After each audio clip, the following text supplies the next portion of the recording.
Jóvenes, buenos días. Les habla el profesor David Gutiérrez. Por favor, pueden confirmarme si se escucha y se ve bien las imágenes. Buenos días, profe. Sí, sí se ve y sí se escucha. Ok, muchas gracias. Vamos a empezar. Son las 10:02. Hoy día vamos a hacer un super resumen del siglo XIX. Eh, Según Comité Español de ACNUR, el siglo XIX, cronológicamente, ¿no? Del año 1800 hacia el año 1899. Eso es lo que es la cronología, pero forma parte del siglo XVIII en el sentido de los grandes cambios económicos sociales que se estaban produciendo y cuyo proceso va a continuar durante buena parte del siglo XIX, digamos hasta 1830-40, ¿no? Pero en fin, esta es la parte cronológica. Este siglo XIX se puede decir, se inicia con la era napoleónica. Napoleón Bonaparte, uno de los grandes generales surgidos en la etapa final de la Revolución Francesa, tomó el poder. Tomó el poder mediante el 18 de Brumario. Primero tuvo un gobierno llamado el Consulado y después ese gobierno fue avanzando en la concentración del poder político del Estado en su persona, a tal punto de que Napoleón Bonaparte se convirtió en un emperador. Entonces, cuando Napoleón, que gobierna Francia y transforma el gobierno francés en un imperio y domina gran parte de Europa occidental y central, a eso se le llama la era napoleónica, que en realidad es la lucha de Francia por convertir a este país en la primera potencia de Europa y del mundo. Eso explicaría el por qué se formaron las coaliciones en su contra. O sea, las coaliciones eran alianzas políticas militares de las otras potencias europeas que se enfrentaban a la expansión de Francia napoleónica. Especialmente la potencia europea que fue enemiga acérrima de la expansión francesa de Napoleón es Gran Bretaña, o si quieres llamarle también Inglaterra. Hay una sutil diferencia, ¿no? Pero a veces se utilizan de manera indistinta o arbitraria esos términos. Bien, entonces veamos acá algunos detalles. ¿No? Ay, caramba, ¿qué pasó? Veamos algunos detalles, ¿no? Ya, veamos algunos detalles. Mira, como te había dicho, ¿no? Napoleón llega al poder en Francia mediante el famoso 18 de Brumario, ¿no? Lo puede ver acá. ¿No? Es el golpe de Estado de Napoleón contra el directorio. Ahí derroca al gobierno del directorio y establece un gobierno de carácter que le van a llamar el consulado. O sea, primero Napoleón es cónsul, después es cónsul vitalicio y después se convierte en emperador. Entonces, como Napoleón representa a la gran burguesía y tiene el apoyo mayoritario de las Fuerzas Armadas, establece orden y estabilidad al gobierno, a la sociedad, al Estado francés, aunque mantiene algunos cambios revolucionarios que se habían dado en la Revolución Francesa anterior. La obra más importante de Napoleón Bonaparte es su Código Civil. El Código Civil napoleónico que reorganiza la sociedad y el Estado francés de acuerdo a los postulados de la burguesía influenciada por la Ilustración. Ya, el Código Civil no es una constitución, pero se le parece en el sentido de reordenar la sociedad francesa según los ideales de la Ilustración de la Revolución, ¿no? De la Ilustración revolucionaria. Bien, luego Napoleón a partir de 1804 se convierte en emperador, ¿no? Él se autoproclama emperador. A nivel externo, Napoleón Bonaparte desarrolla una política imperialista, o sea, de expansión y dominio sobre otros países. Por ejemplo, a nivel territorial va a conquistar, va a ocupar diversos países que se convierten en parte del imperio napoleónico, de este primer imperio francés napoleónico. Y a nivel ideológico, por supuesto, busca la expansión, la difusión, la imposición de los ideales del liberalismo político, que es en el aspecto político la Ilustración. O sea, es gracioso, ¿no? Porque internamente en Francia Napoleón tenía un gobierno dictatorial, autoritario, Y sin embargo, él promueve el liberalismo político en otros países, o sea, la democracia. ¿No? Eso es lo gracioso y contradictorio. Bien, va a haber una reacción nacionalista antifrancesa mediante la formación de las coaliciones contra Napoleón. Bueno, en parte nacionalista, porque los pueblos de Italia, de Austria, de Prusia, de Rusia, de Inglaterra, de España, de Portugal, de los Países Bajos, entre otros, no van a aceptar que el ejército francés, el ejército napoleónico les imponga, ¿no?, un nuevo gobierno. Pero también es verdad que los intereses de la grande burguesía de esos países utilizaron el nacionalismo del pueblo para defender sus propios intereses. O sea, básicamente es una lucha por el poder, ¿no?, entre las potencias, ¿no?, en medio de lo cual está también el interés de los pueblos, ¿no?, el interés de la nación, del pueblo, ¿no?, del cual es invadido, ¿no?, como por ejemplo el caso de España, ¿no? Finalmente, Napoleón y el Imperio francés son derrotados en 1815 en una famosa batalla de Waterloo. Ya, pero antes tenemos que hacer unos detalles, como siempre, ¿no? A ver, la era napoleónica abarca de 1800 a 1815, ¿no? Primero es el gobierno del consulado, ¿no? Porque Napoleón, al derrocar al directorio, se proclama cónsul. Primero va a ser nombrado cónsul por 10 años, y después va a ser cónsul vitalicio, y después va a convertirse en emperador. ¿Ok?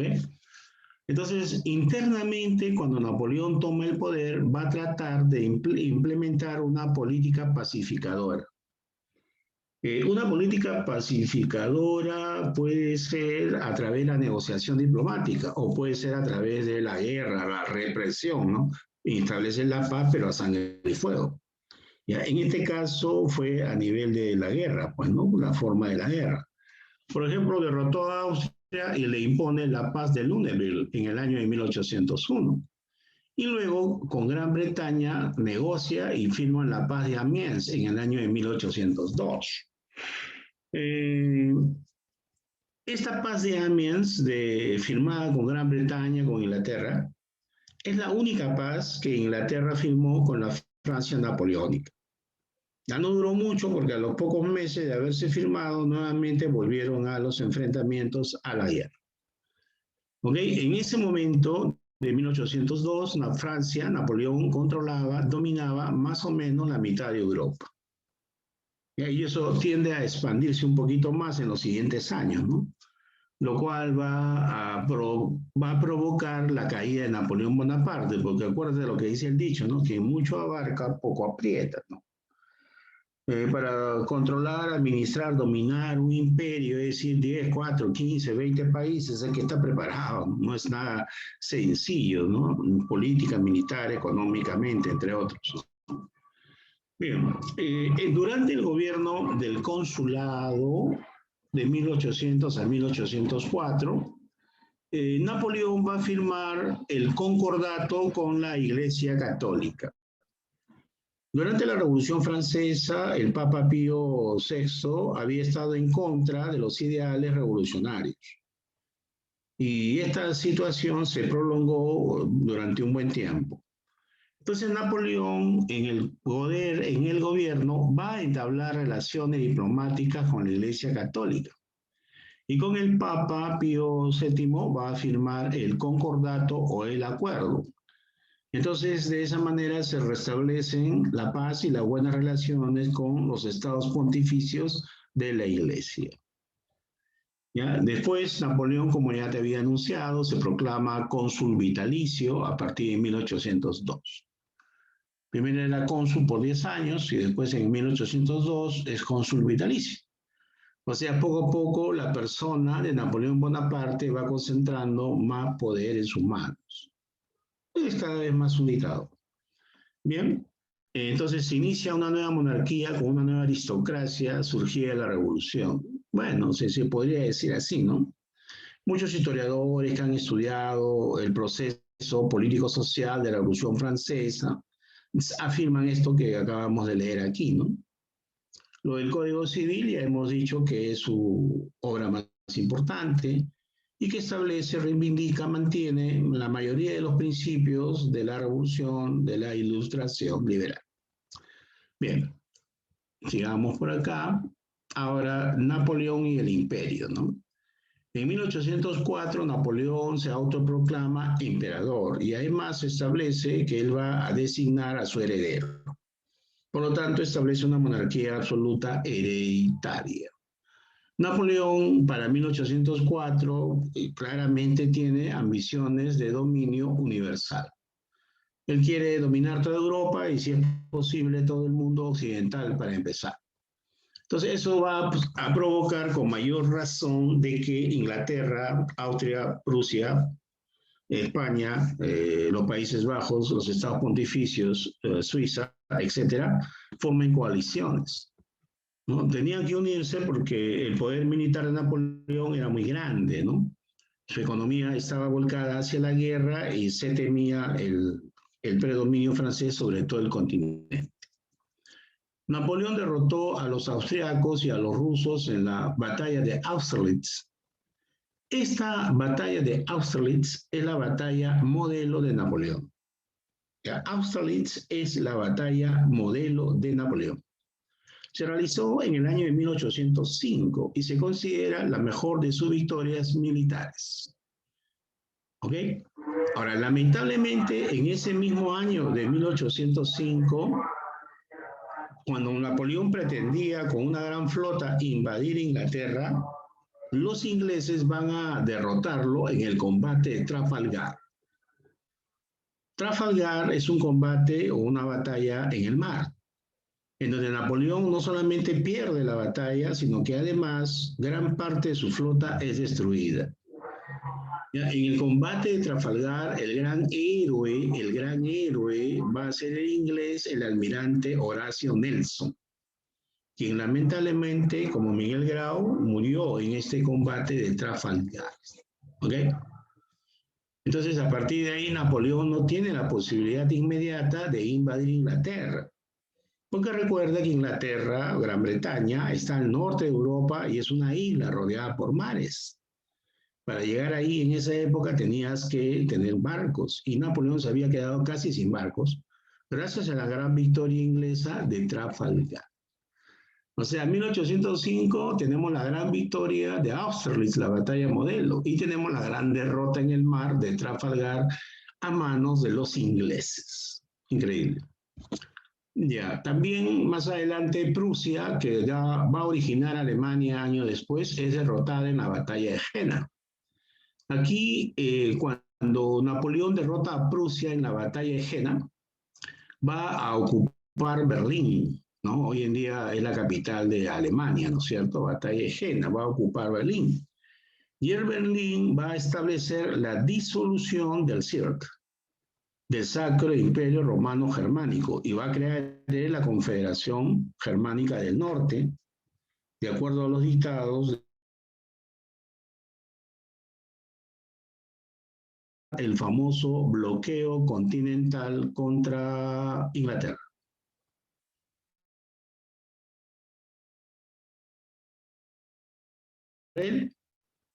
Que no comercien con Inglaterra. O sea que Napoleón va a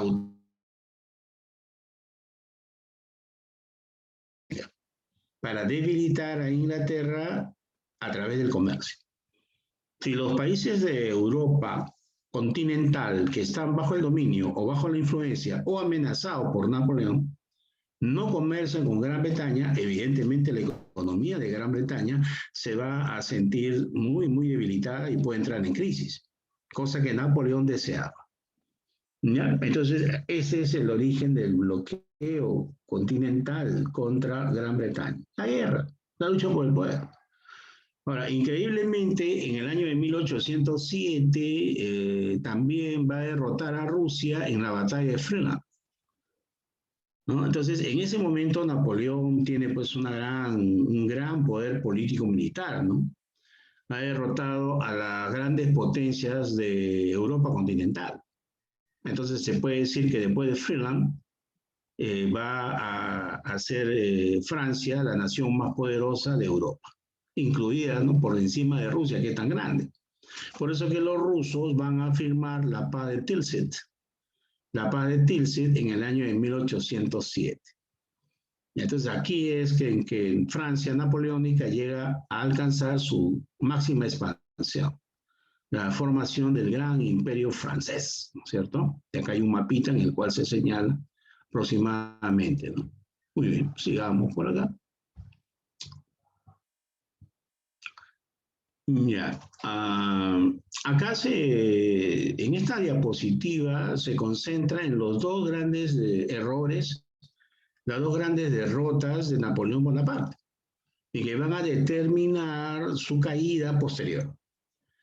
Mira, Napoleón Bonaparte decretó el bloqueo continental contra Inglaterra. ¿Qué es eso? De que ningún país de Europa comercie con Inglaterra. ¿Y por qué quería hacer eso Napoleón? Para que su economía de Inglaterra entre en crisis, se debilite y ya no pueda instigar a la organización de nuevas coaliciones, porque está en crisis. Esa era su idea. Bueno, uno de los países que no estuvo de acuerdo es Portugal. La pequeña nación portuguesa en la península ibérica no acata la orden de Napoleón. Entonces Napoleón Bonaparte le pide permiso al rey de España, Carlos IV, atravesar el territorio español para, con su ejército, ir hasta Portugal y castigarla.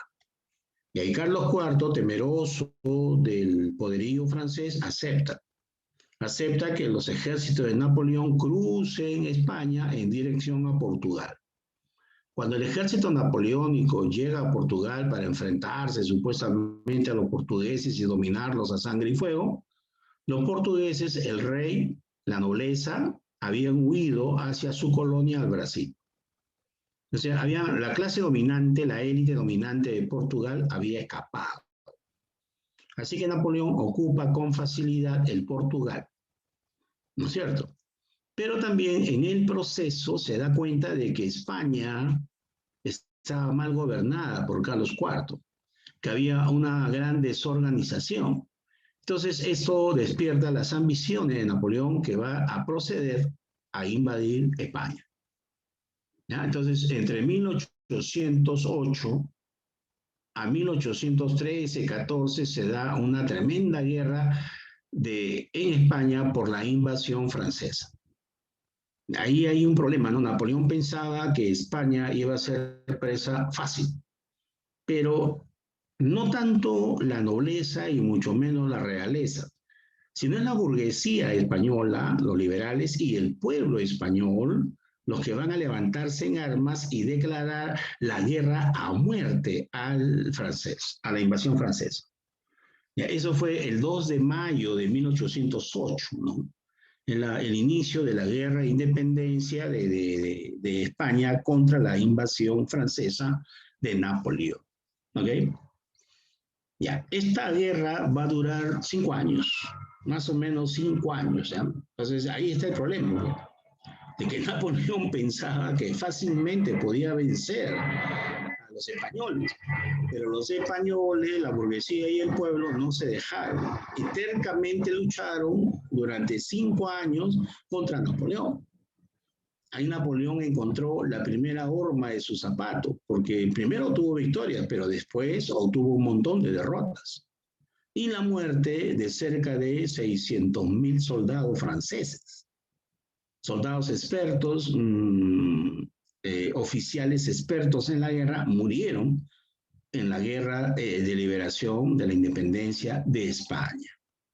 Ahora, Napoleón también era choloterco, pues, ¿no? Ya habiendo tenido, porque ya habían pasado varios años, ¿eh? Este problema político y militar en España, Napoleón decide invadir Rusia. Los rusos van a poner objeción a la prohibición de comercio con Gran Bretaña. Ya, los rusos también, no es que se nieguen, pero van a poner observaciones, quieren ciertas condiciones para importar ciertas cosas de Gran Bretaña para su industria, para su economía. Y Napoleón, la respuesta es invadirlos. A Napoleón ahí estaba emborrachado de poder y pensaba que podía derrotar a todos juntos. Lo cual es un error, pues no somos Goku, no somos Superman, no somos los X-Men ni cosas por el estilo, ¿no? Bueno, en 1812 Napoleón invade Rusia en el mes de junio.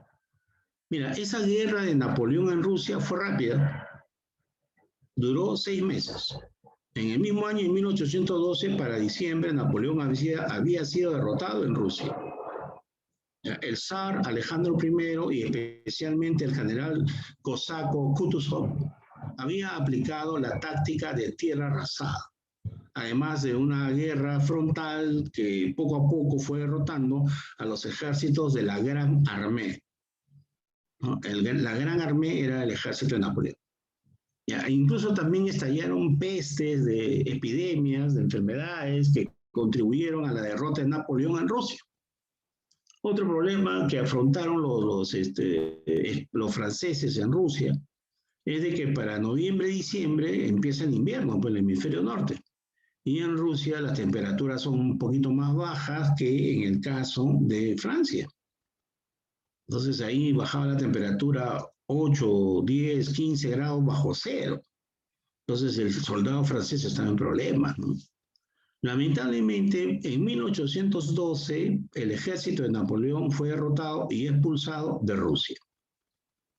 Ya, eso lo va a debilitar, ¿no? Y ya estaba en ese mismo año siendo derrotado por los españoles en España.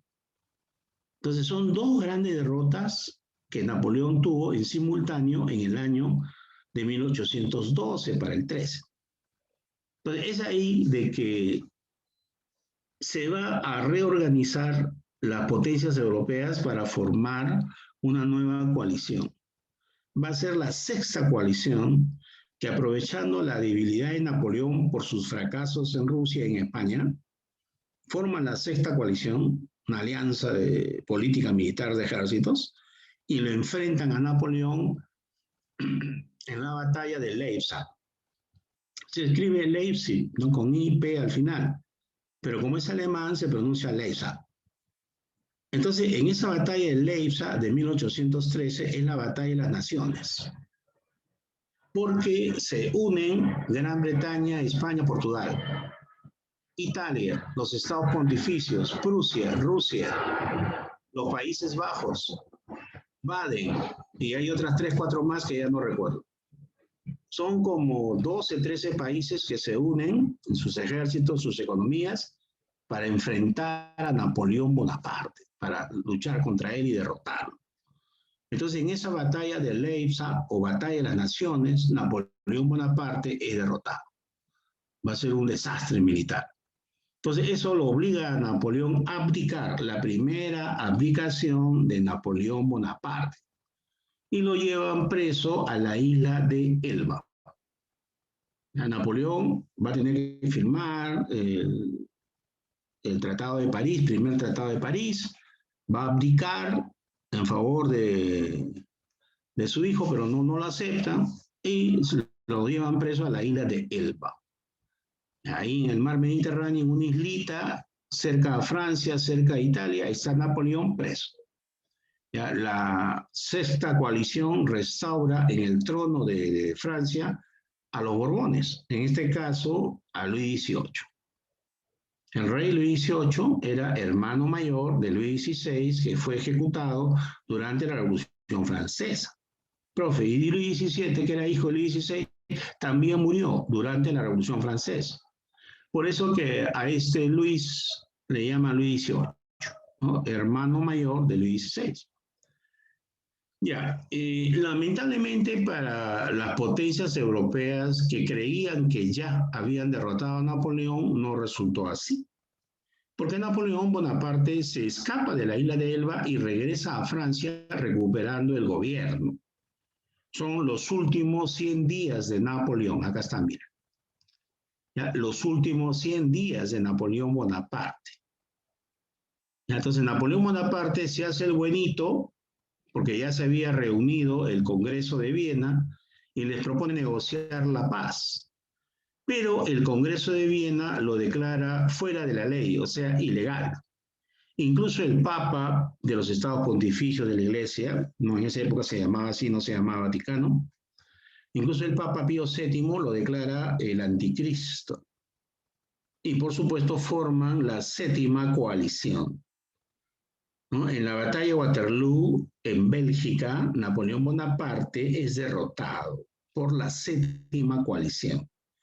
Los ejércitos de la séptima coalición estuvieron al mando del gran general inglés, el duque de Wellington, y del gran general prusiano, el general Blücher, ¿no? Blücher, ¿no? Entonces ellos dos, el duque de Wellington y el general Blücher, derrotan a Napoleón Bonaparte en Waterloo, el cual es llevado al prisionero a la isla de Santa Elena, en donde muere en 1821. De ahí ya no pudo escaparse porque la isla de Santa Elena está ubicada en medio del Océano Atlántico. Ya, mira, este es el mapa más o menos del imperio en su mejor momento de Napoleón Bonaparte. Francia y sus territorios anexionados, ¿no? Reinos vasallos de Francia y estados dependientes de Francia, ¿te das cuenta? Entonces, gran parte de Europa occidental y central estaba bajo el dominio del imperio napoleónico, el imperio francés. Bien, pero esa pesadilla acabó porque Napoleón fue derrotado. ¿Ok? Bien, dejemos esto, sigamos por acá. Ahora tenemos el periodo de la Restauración, que va de 1815 a 1830.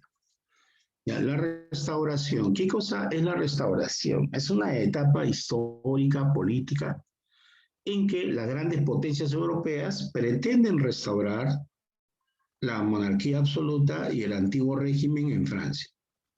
O sea, ellos están luchando contra la corriente, ¿no?, de la historia económica, social y política. Y van a restaurar supuestamente el antiguo régimen y sobre todo la monarquía absoluta, cosa que no lo lograron, pero hicieron su esfuerzo. Entonces, mira, acá están los principios de la restauración. Esta restauración absolutista, esta restauración autoritaria, conservadora, ¿no? La legitimidad, la responsabilidad, el intervencionismo y el sistema de los congresos. Esos son los 4 principios de la restauración. O sea, la legitimidad es de que solamente podían gobernar un país los reyes legítimos que anteriormente habían gobernado ya. O sea, simplemente reivindican, pues, ¿no?, el derecho divino de los reyes o reivindican la alcurnia, la descendencia de la aristocracia, de la nobleza, ¿no?, los pipirinatis, ¿no? La responsabilidad de que cada potencia, cada país es responsable del orden internacional. O sea, todos ellos deben preocuparse de que los ideales liberales, los ideales de la ilustración, no sigan expandiéndose en los pueblos y los países de Europa. Es imposible poder detener eso, porque está en el propio tejido económico y social de la sociedad. Bueno, no lo vieron así, ¿no? Por eso que hubo problemas.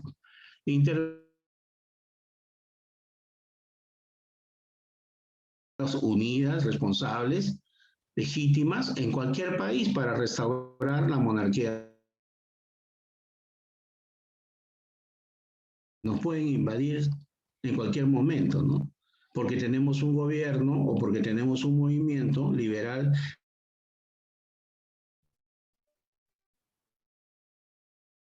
Se reúne nuevamente la potencia para arbitrar en la solución de los problemas. O sea que los estados-nación van a ser eliminados, ¿no?, o al menos pues reducidos, ¿no?, como hoy en día también pretende el globalismo de la élite mundial. Bien, acá tenemos pues el esquemita del Congreso de Viena, ¿no? Las 2 instituciones más representativas de la restauración absolutista, autoritaria y conservadora es el Congreso de Viena y la Santa Alianza.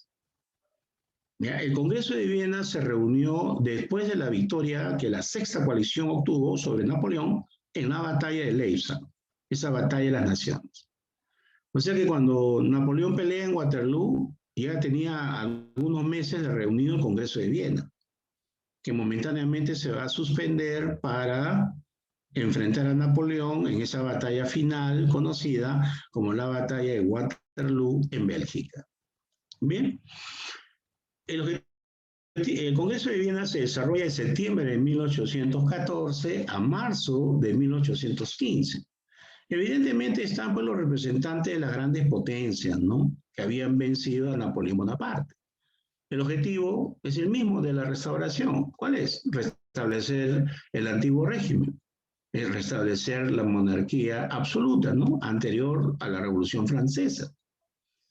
¿Ya? Los protagonistas, los representantes, son las grandes potencias vencedoras de Napoleón, ¿no? Por ejemplo, ahí tú tienes a Prusia, Rusia, Gran Bretaña, entre otras, ¿no?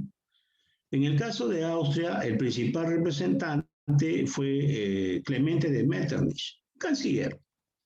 El canciller Clemente de Metternich, que es el principal ideólogo del Congreso de Viena.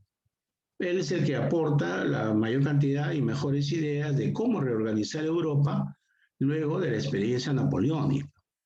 ¿Ya? Entonces, siempre te van a preguntar quién es el ideólogo, el máximo representante del Congreso de Viena.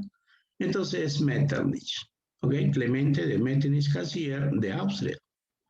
Luego tenemos al zar de Rusia, Alejandro I, ¿no? También tenemos a Prusia, a Federico Guillermo, ¿no? Federico Guillermo, representante de Prusia, ¿no? Y de Gran Bretaña, que estaba ahí el duque de Wellington participando, ¿no? Tuvo que dejar la reunión para dirigir los ejércitos y enfrentarse a Napoleón en Waterloo. ¿Ya? Francia también, mira, a pesar de ser la potencia derrotada, Francia también estaba representada ahí por Luis XVIII, que había sido por segunda vez restaurado después de Waterloo, ¿no? Luis XVIII. Y además de Luis XVIII también habían otros representantes de su gobierno. Los resultados son que se va a elaborar un nuevo mapa de Europa de acuerdo a los intereses de las grandes potencias, ¿no? Se confirma el principio de legitimidad, o sea, lo van a restaurar a las antiguas dinastías, ¿no? Esas antiguas dinastías cuyos reyes y príncipes Napoleón había derrocado, no solamente en Francia, sino en otros países, fueron restauradas bajo el principio de que eran legítimos, ¿no? La legitimidad, porque habían reinado antes, etc. Bien, la ideología de esa restauración, de ese Congreso de Viena, es por supuesto el conservadurismo, pero es un conservadurismo autoritario, no democrático. Es un conservadurismo absolutista, no democrático, como hoy en día somos conservadores democráticos liberales. Ellos no, ellos eran unos conservadores autoritarios absolutistas, ¿no? Eran contrarios al liberalismo y al nacionalismo, y eran partidarios de la vuelta al antiguo régimen, cosa que ya hemos comentado, ¿no?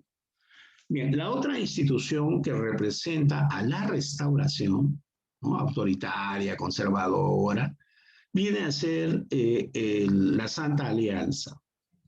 ¿Ya? La Santa Alianza que fue propuesta por el zar Alejandro I de Rusia, pero que fue organizada por Clemente de Metternich, el canciller austriaco. A ver, acá en el chat hay, no sé, 3 preguntas. Si se escucha el anticristo. Claro, era una propaganda para asustar a los pueblos a fin de que apoyen la lucha contra Napoleón. ¿Ok? Eso, nada más. Cuestiones ideológicas, ¿no? En serio, no es broma. Está en la historia. Bien, acá está nuestro esquemita básico de la Santa Alianza. Ya, la Santa Alianza va de 1815 a 1830. ¿Ya? De 1815 al 30. Surgió como un pacto de contenido, una alianza pacto de contenido religioso, propuesto por el zar Alejandro I, firmado en París el 16 de septiembre de 1815. Ya, pero hay un detalle, que este pacto de contenido religioso era inviable. ¿Por qué? Porque los rusos son ortodoxos, cristianos ortodoxos. Los prusianos son cristianos protestantes. Los ingleses son cristianos anglicanos. Los franceses y españoles son cristianos católicos.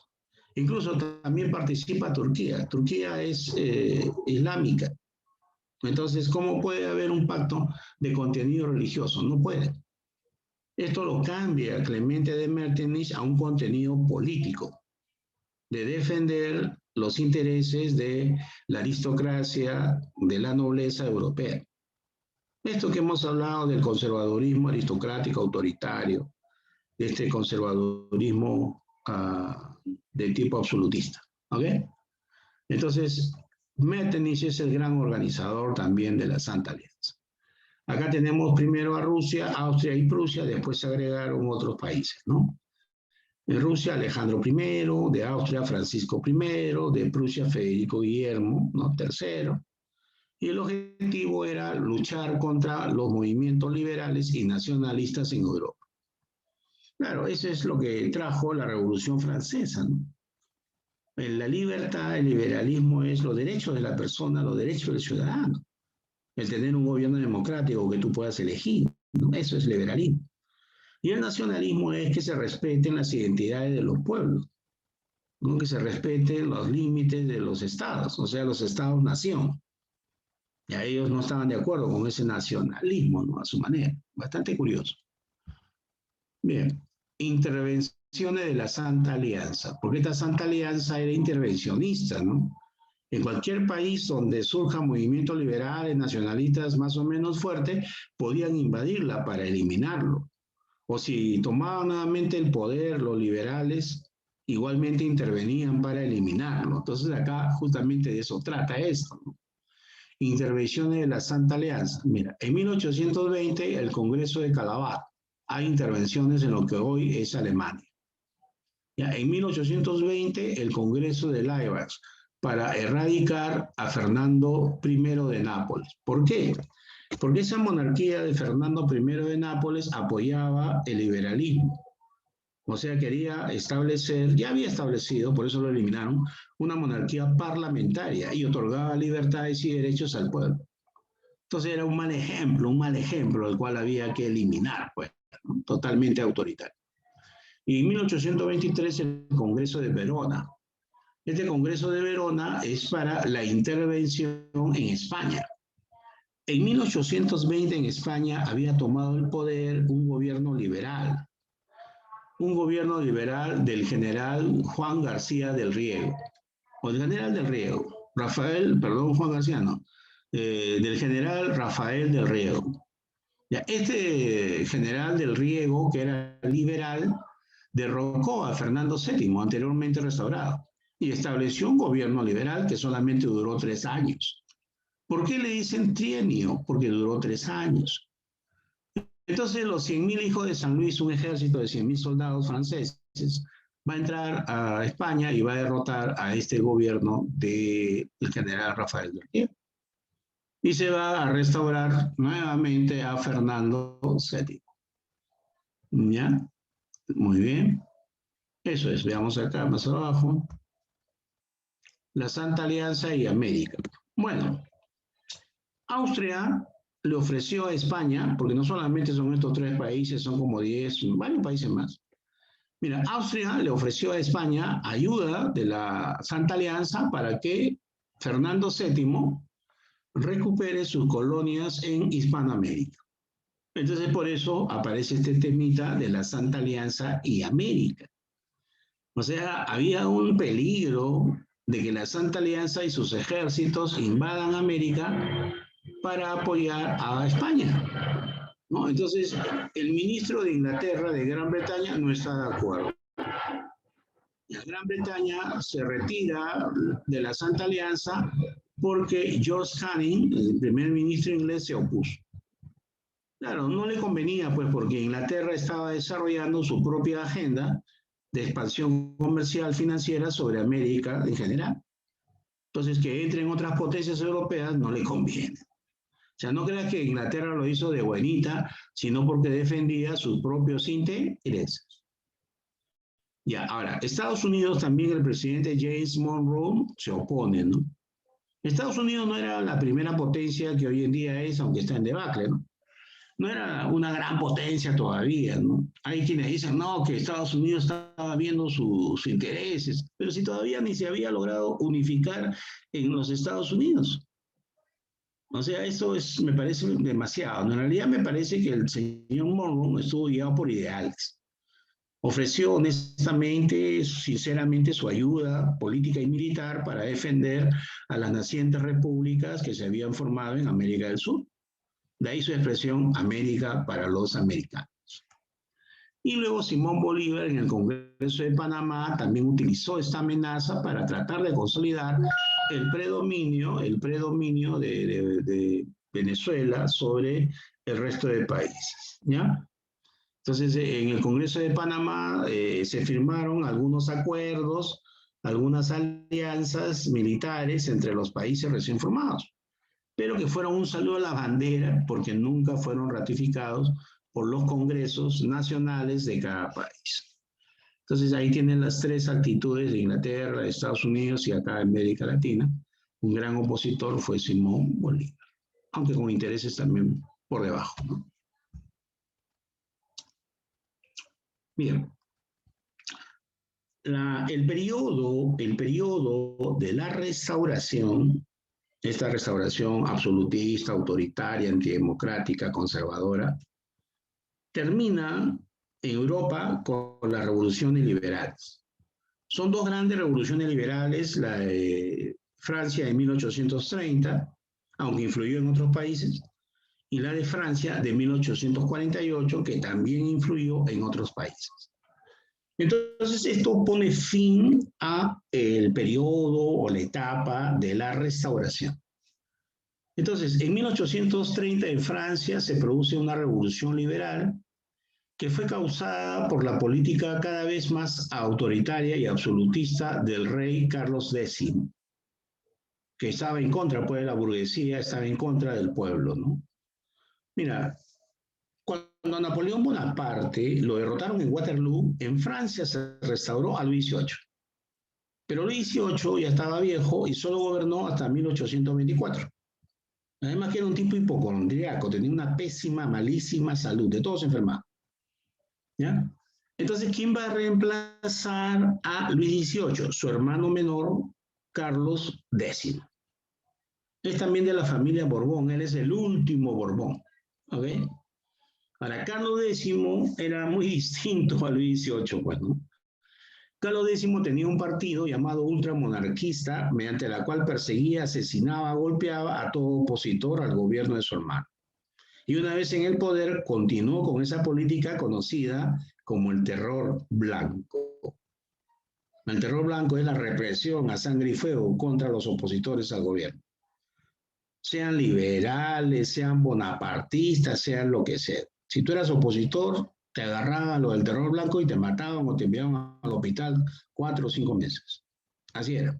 Entonces ya te imaginas pues a este personaje como rey de Francia, no tardó en provocar una revolución, pues, porque él quería convertir el gobierno y la sociedad francesa como si no se hubiera vivido la revolución, o sea, retornar a lo del siglo XVII, ¿no? Lo cual es absurdo. Mira, el gran detonante de la revolución liberal francesa de 1830 es las ordenanzas de Julio o de Polignac. También le llaman las ordenanzas de Saint-Claude. Estas son una serie de normas, de disposiciones, de leyes que da el gobierno de Carlos X, totalmente antidemocráticas, totalmente abusivas. Entonces, evidentemente, puede disolver el Parlamento que recién se había elegido, aceptar la abolición de la libertad de expresión, la libertad de prensa, ¿no? Aceptar que se estaba prohibiendo la libertad de circulación, querer imponer el derecho de mayorazgo, que solamente hereden las herencias el hijo mayor, como si estuviéramos en la Edad Media, no fue de ninguna manera aceptado ni por los liberales y tampoco por el pueblo francés. Así que se produce la sublevación, que ya de hace años se estaba gestando, ¿no? Ya tenía 2, 3 años gestándose. Entonces, el gran líder de esta revolución liberal de 1830 es Adolphe Thiers, que era un periodista. Él desde su periódico El Nacional va a incentivar la lucha del pueblo, ¿no?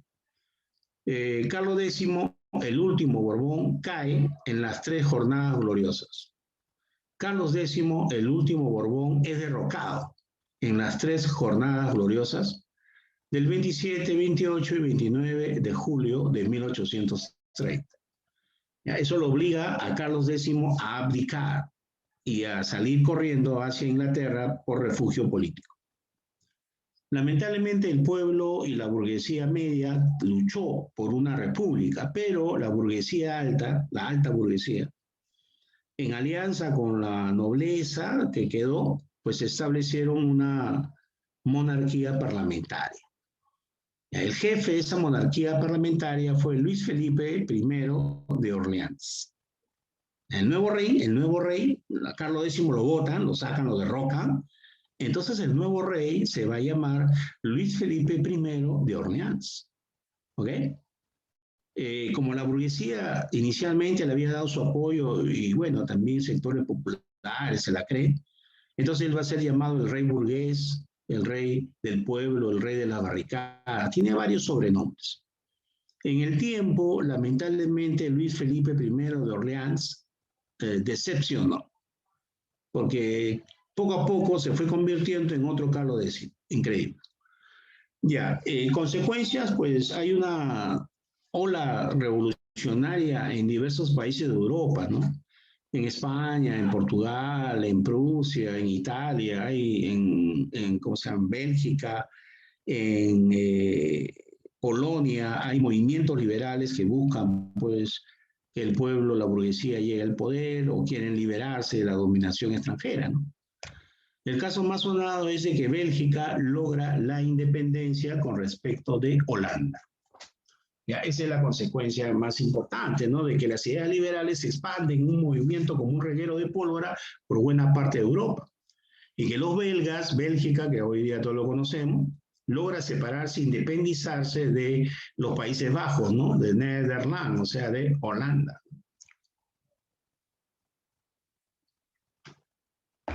Un poquito de agua. Ya está. Entonces ahí tenemos esto, ¿no? Ahora pasamos acá a la otra revolución liberal de 1848, ¿no? Este rey, Luis Felipe I de Orleans, el rey burgués, el rey de las barricadas, el rey del pueblo, decepcionó. Poco a poco, Luis Felipe I va a dar medidas de gobierno, medidas políticas cada vez más autoritarias.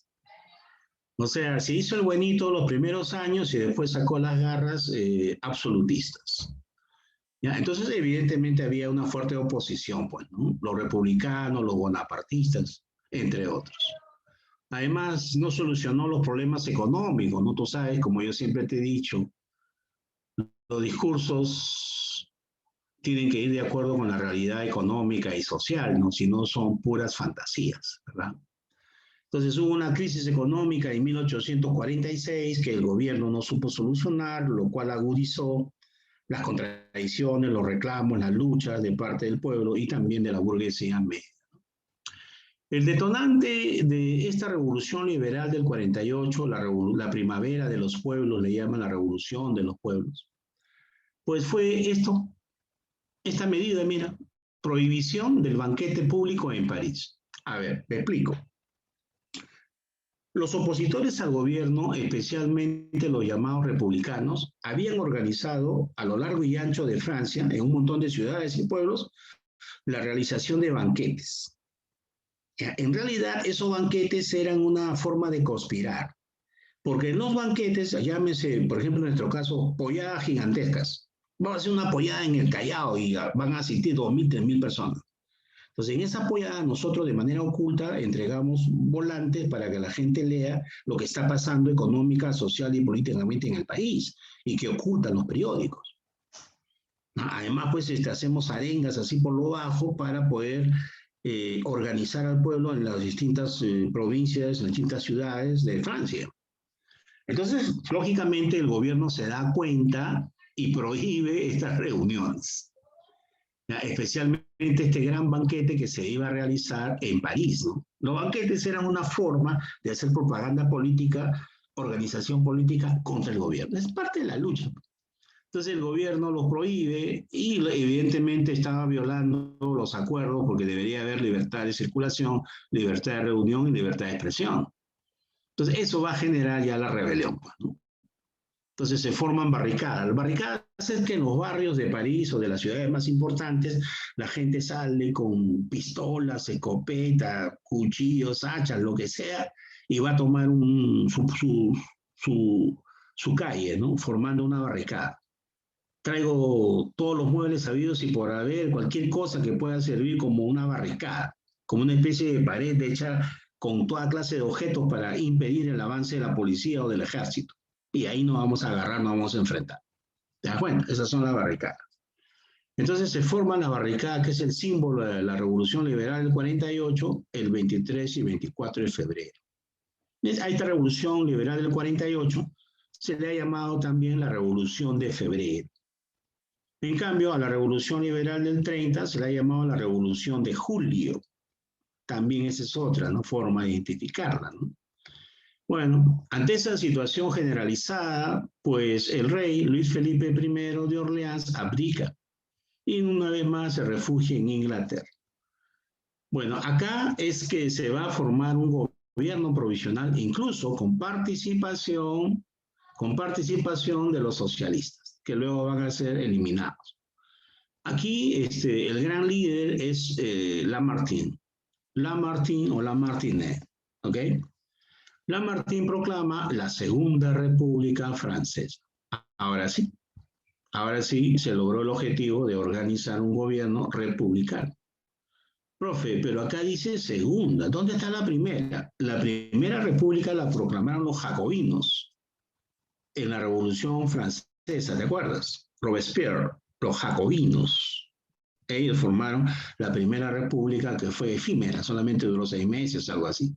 Bueno, esta también va a ser efímera, creo que duró 1 año y medio, porque quien gana las elecciones para ser presidente de esta república, Segunda República, fue Luis Napoleón Bonaparte. Pero Luis Napoleón Bonaparte, que era sobrino del gran corso de Napoleón Bonaparte, luego lo convierte en gobierno imperial, ¿no es cierto? Bueno, ya esa es otra historia. Consecuencias, otra oleada revolucionaria por todo el centro de Europa y el área mediterránea incluso, por eso se llama la Revolución de los Pueblos. Aquí Polonia lucha muchísimo por su independencia contra Rusia, pero no puede, es derrotada. Y también se produce la lucha de Grecia contra el Imperio Turco, la lucha de los griegos contra el Imperio Turco, que sí es alcanzada. Muy bien. Entonces ahí tenemos esas revoluciones liberales del 30 y del 41. Ahora vamos a referir a las unificaciones nacionales y luego a las revoluciones industriales, ¿no? De esos son acontecimientos de Europa en el siglo XIX. Pues.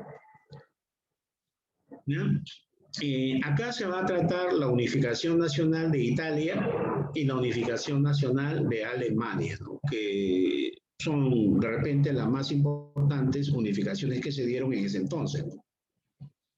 Bien, acá nos hablan de las causas ideológicas de las unificaciones nacionales.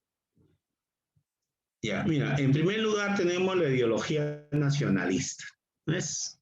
El nacionalismo. Y en segundo lugar tenemos acá el romanticismo, ¿ok? En ese contexto ideológico, cultural, aunque nacionalismo también es política, se da la unificación de Italia y la unificación de Alemania, ¿ok?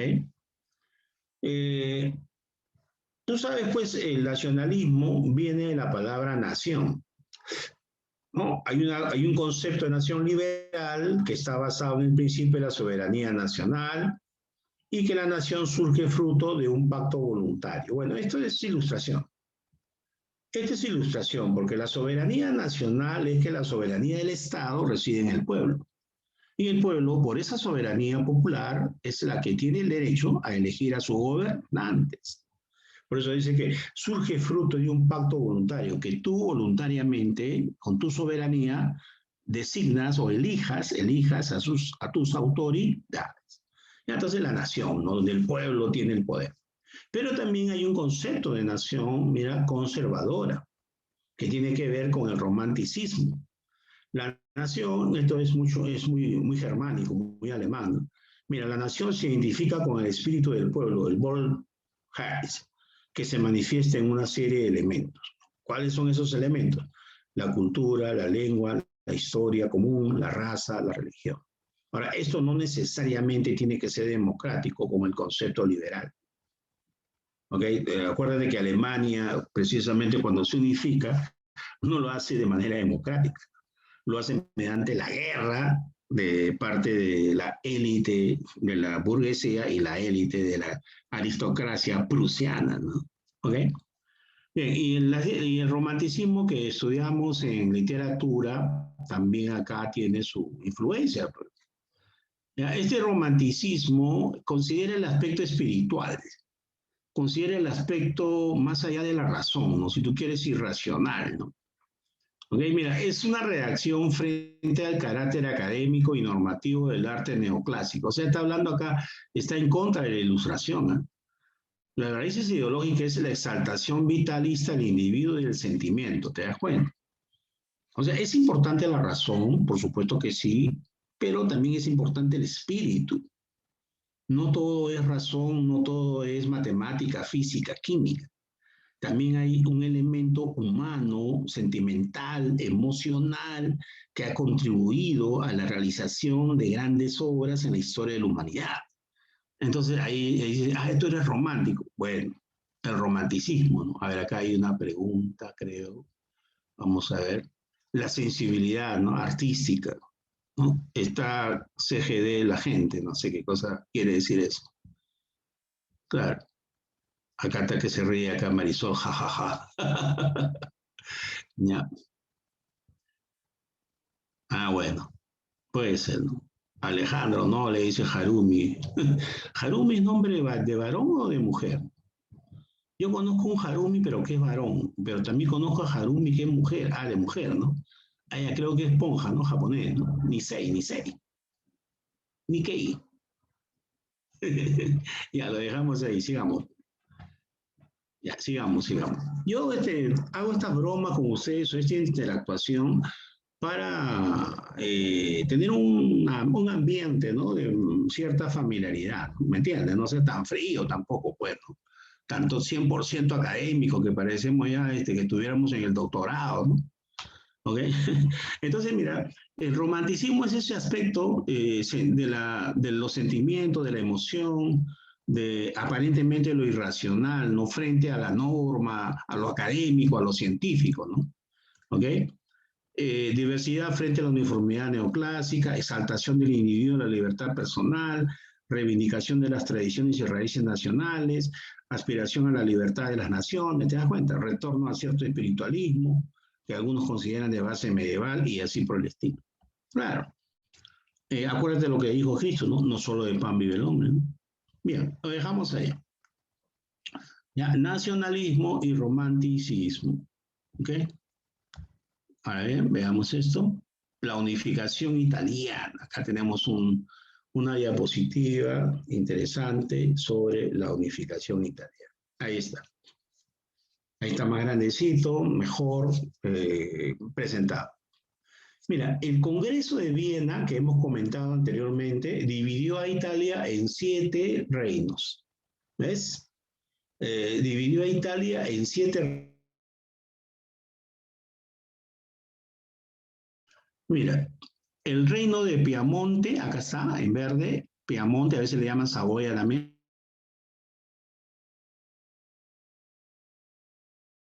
que van a impulsar la unidad de toda Italia. Luego también tienes acá el reino de Austria. Este reino de Lombardía y Venecia, lo ves, Lombardo-Veneto, está bajo la influencia austriaca y no quieren la unidad italiana porque no le conviene. Ya, luego tenemos los ducados pequeños de Parma, Módena y Toscana. Estos 3 ducados van a seguir a Lombardía, a Piamonte y Cerdeña en la lucha por la unificación.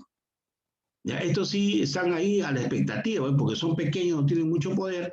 Entonces, si Lombardía, si Piamonte y Cerdeña tienen éxito, ellos lo apoyan.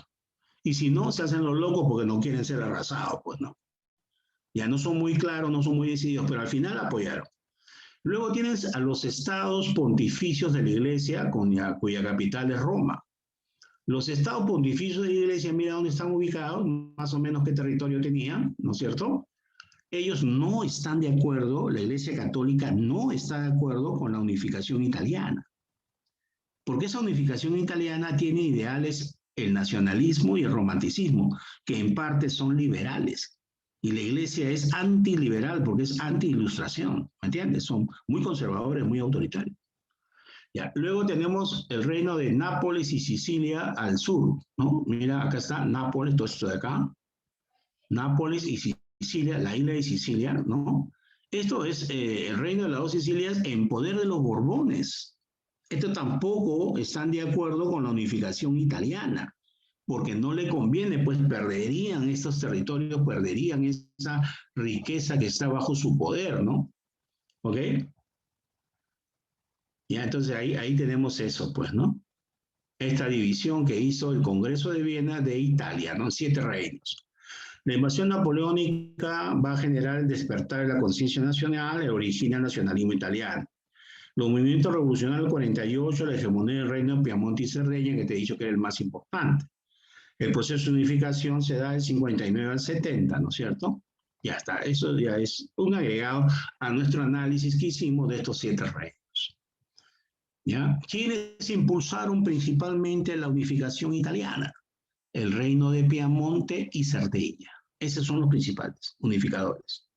Y a nivel de reinos. ¿Y quiénes se opusieron? Lombardía y Venecia, los estados pontificios de la iglesia y el reino de las dos Sicilias. Esos son los que siempre se opusieron. Internamente, ¿no? Porque internamente se opone pues a Austria, externamente también se opone Francia. Bien. Ahora por acá tenemos esto, mira. Es un súper resumen de la unificación italiana, pues, ¿no? La primera fase, del 49 al 60. El rey de Piamonte y Cerdeña, Víctor Manuel II. Ya, a ver, mira, le ponen así, ¿no? Víctor Manuel II, rey de Saboya. Saboya es la capital, pues, de acá. Forma parte de Piamonte y Cerdeña. El rey Víctor Manuel II, rey de Piamonte y Cerdeña, y su primer ministro Cavour se alían con Francia, Napoleón III, para luchar contra Austria. Ahí está. En Francia había llegado al poder Luis Napoleón Bonaparte, que luego de 1 año y medio se convierte a Francia nuevamente en un imperio. Ahora Francia se las tenía juradas a los austriacos. Entonces, ¿qué le conviene a Piamonte y Cerdeña? Aliarse con Francia, que es enemiga de Austria, para derrotarlos, ¿no? Para derrotarlos. Pero en el camino los franceses traicionan a Piamonte y Cerdeña. Pero algo se logró, mira. Con el apoyo de Francia, Piamonte y Cerdeña van a derrotar a Austria en la batalla de Magenta y Solferino. ¿Ves? En estas dos batallas de Magenta o Magenta y Solferino de 1859 se venció a los austriacos.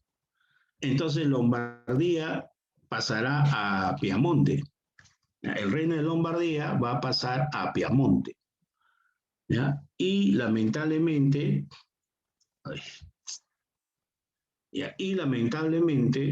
Venecia todavía queda en poder de los austriacos.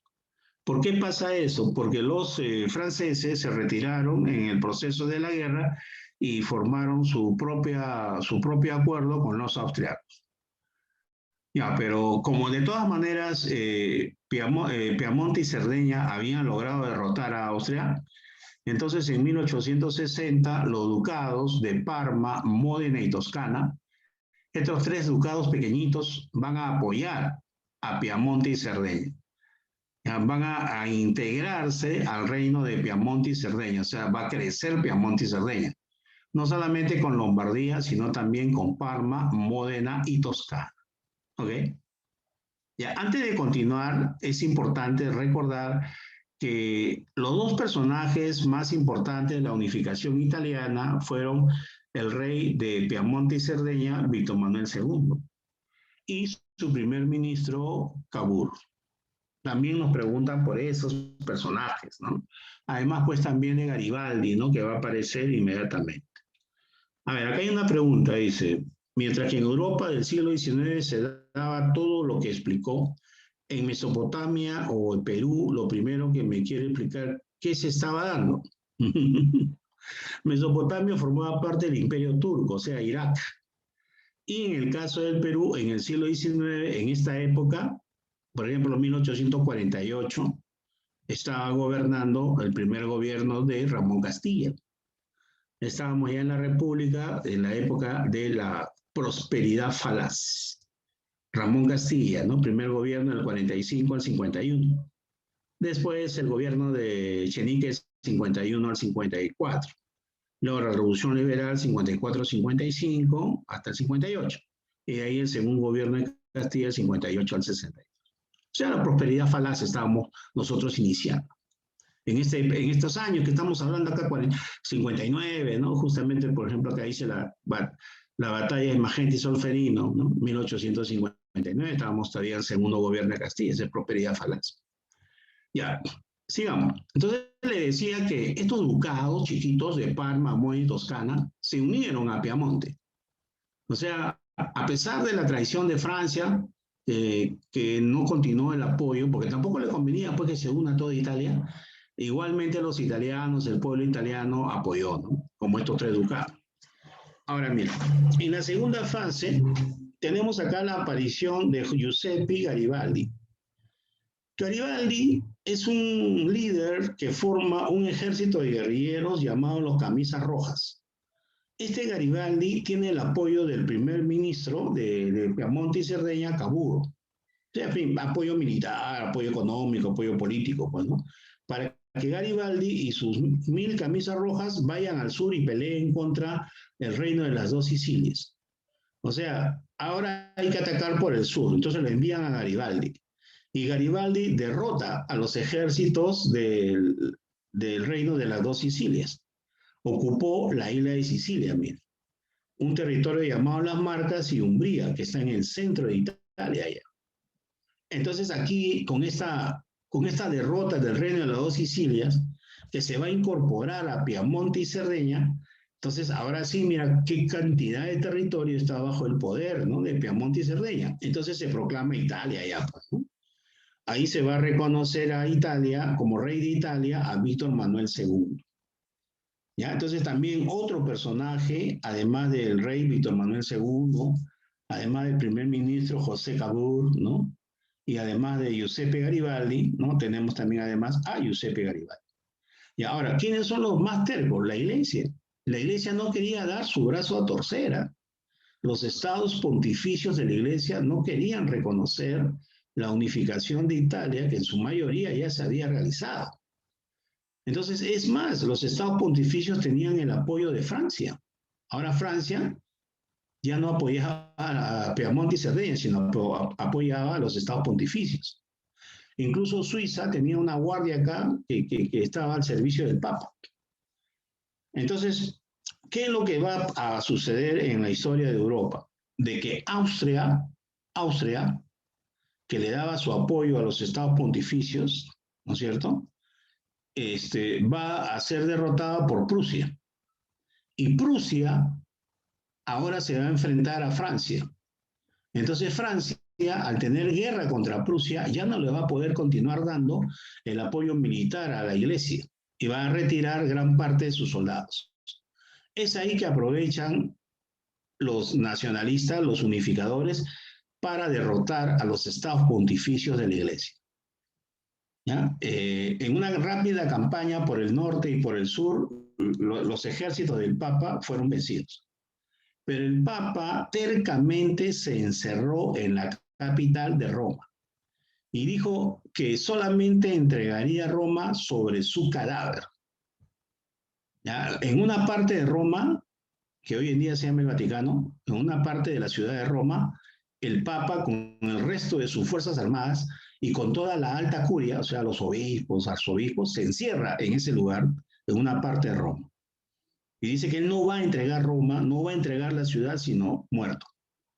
Entonces, Víctor Manuel II podía haber arrasado pues, al Papa y a Roma, ¿no? Pero recuerda que todo el pueblo italiano es católico.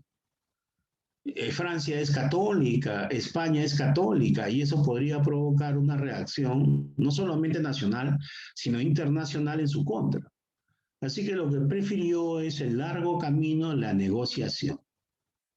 Y a negociar con el Papa, sus representantes, para que reconozca la unificación de Italia y el nuevo gobierno. Pues.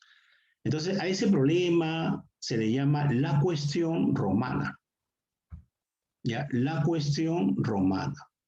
Entonces, en la cuestión romana, pues encontramos que esa cuestión romana se solucionó en 1929.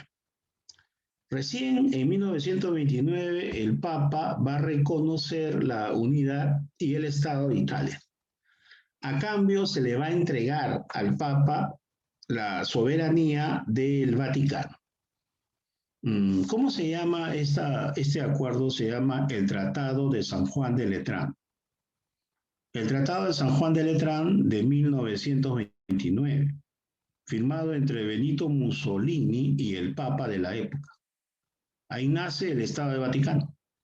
O sea, dentro de la ciudad de Roma está el Estado del Vaticano, es chiquito. Y eso sí, ¿no? La Iglesia reconoce a la unificación y el nuevo Estado italiano. Y en ese momento, en 1929, estaba en el poder de Italia Benito Mussolini. ¿Ok? Bien. Entonces, ahora sí, dejamos ahí. Ese sería nuestro super resumen sobre la unificación italiana.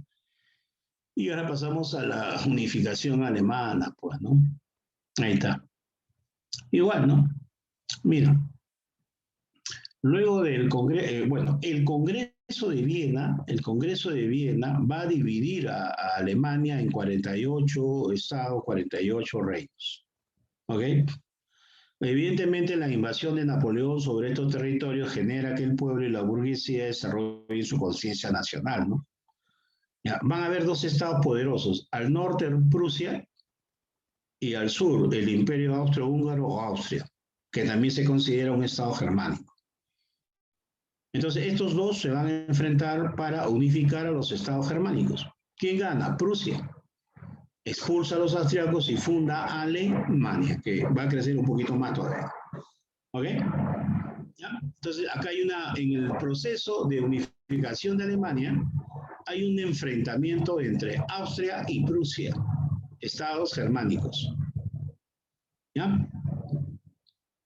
La Gran Alemania era la que planteaba, pues, Austria, ¿no? Austria quería unir el Imperio Austrohúngaro a los estados germánicos del norte y formar la Gran Alemania. En cambio, Prusia solamente quería con los estados germánicos del norte y Prusia y expulsar a los austriacos, que formen otro estado ellos, porque ellos no los consideraban verdaderos, auténticos germanos, que ya se habían mezclado con otras etnias y se habían mezclado con otras culturas. ¿Ya? Eso es lo que decía la élite prusiana en contra de los austriacos. Bueno, la unificación se dio entre 1864 y 71. Veamos las etapas. Ahí está.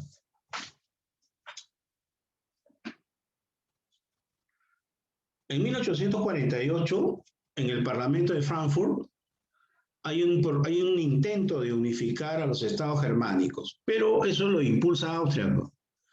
Austria quiere formar una gran Alemania uniendo al Imperio Austrohúngaro y los estados germánicos.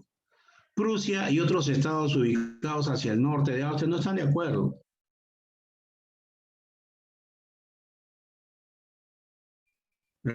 Austria-Hungría. Hungría son eslavos, incluso parte de Polonia, no quieren.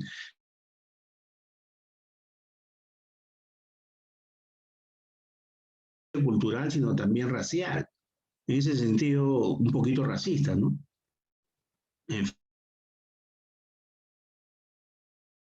Otra cultura, otro pueblo, otra realidad, ¿no es cierto? Por ejemplo, nosotros con los ecuatorianos nos parecemos, pero tenemos un montón de diferencias también. Perú con Bolivia nos parecemos, pero a estas alturas, después de 200 años que han transcurrido, ya tenemos mucha diferencia, ¿no? Ni hablar con los chilenos, ¿no es cierto? Entonces, una integración con ellos sería bastante complicada, difícil, ¿no? ¿Okay?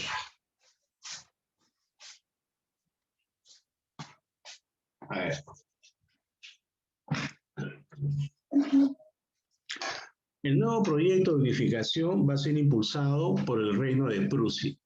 En el caso de Italia fue Piamonte y Cerdeña. En el caso de Alemania fue Prusia. ¿Ok? Y en Prusia sobresale, más que el rey, el primer ministro Otto von Bismarck, Bismarck, el canciller de hierro. ¿Quién es la principal figura de la unificación de Alemania? Bismarck. ¿Y cómo le decían? El canciller de hierro. ¿Qué ideología política tenía? Era autoritario, monarquista y militarista. O sea, muy disciplinado, muy autoritario, muy vertical, ¿no? Por eso la disciplina alemana, ¿no es cierto? Hasta ahora. Claro que el autoritarismo ya ha sido reducido, pero son bastante disciplinados, organizados, decididos, ¿no es cierto?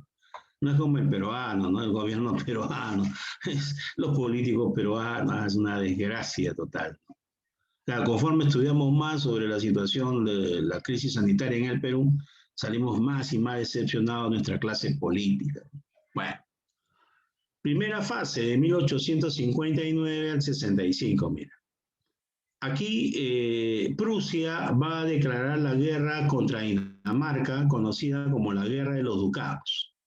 O sea, Prusia le reclama a Dinamarca los ducados de Schleswig y Holstein, esto de acá. Ya, Prusia alega que estos ducados pertenecen a la Confederación Germánica y no deben pertenecer a los daneses, a Dinamarca. Le invita a Austria a participar en la guerra contra los daneses. Y efectivamente, participan los dos, Prusia y Austria, contra Dinamarca, y la derrotan, ¿no? La derrotan y estos ducados pasan a formar parte de Alemania. Solamente que hay un detalle. Mira, estos ducados de Schleswig y Lauenburg pasan a manos de Prusia y Holstein a manos de Austria.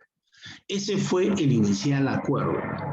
Los estudiosos dicen que Bismarck y el alto mando político militar de Prusia los invitó a los austriacos a que participen en la guerra porque querían ver en vivo y en directo cuáles son las fortalezas y las debilidades del ejército austriaco. Querían ver en el terreno de la batalla cómo se comportaba el ejército, el poderío militar de los austriacos. Ya posteriormente, en la segunda fase, Prusia le va a reclamar a Austria la entrega de Holstein. Lo que primero fue un acuerdo, ahora Prusia decía no. A ustedes ya no le debe pertenecer Holstein solamente a nosotros, los germánicos del norte. Entonces, evidentemente, va a haber una guerra entre Prusia y Austria por el ducado de Holstein. Entonces, ahí en ese proceso es que los prusianos van a crear la Confederación de Alemania del Norte, mira, ¿ves? Solamente los reinos germánicos del norte. Claro, encabezados por Prusia. ¿Ya? Aquí, en esta guerra entre Prusia y Austria, la victoria la obtiene Prusia en la batalla de Sadowa, 1866. Si tú recuerdas, en 1866 fue el combate del 2 de mayo aquí en el Perú. 1866. ¿Ok? Entonces, esta es la victoria prusiana. O sea, ahora sí, pues ya fue Austria. Austria fue expulsada de que ellos formaban parte, ¿no? de este conjunto de reinos germánicos, ¿no? Entonces, en la tercera fase, es que Bismarck, el canciller de hierro, el jefe de gobierno de Prusia, había creado ya una alianza con los estados de Alemania del Sur. Y esto significaba que poco a poco los reinos germánicos formarían un solo estado. Ya faltaba un poquito nada más, lo cual no le convenía a Austria, pero Austria había sido derrotada. Ya no podía hacer mucho. Y tampoco le convenía a su vecina Francia, de que surja una gran potencia alemana que le haga sombra, más allá de la sombra que tenía con Italia y con Gran Bretaña. Entonces van a ser los franceses con Napoleón III, ¿no? Luis Napoleón Bonaparte, el emperador Napoleón III, sobrino del Gran Corso, los que le declaran la guerra, pensando de que Francia podía derrotar rápidamente a los prusianos. Pero fue al revés. Los prusianos van a derrotar en diversas batallas a Francia, especialmente en la batalla de Sedan, en 1870. No solamente derrotaron los prusianos a los franceses en la batalla de Sedan, sino que ocuparon París. París, ocuparon el Palacio de Versalles. Y ahí lo obligaron a firmar un tratado de Versalles de 1871, mediante el cual primero Francia le entregaba a la naciente Alemania Alsacia y Lorena. Acá mira, en este mapa, Alsacia y Lorena. Estos territorios. ¿Ya? Alsacia y Lorena. ¿Ok?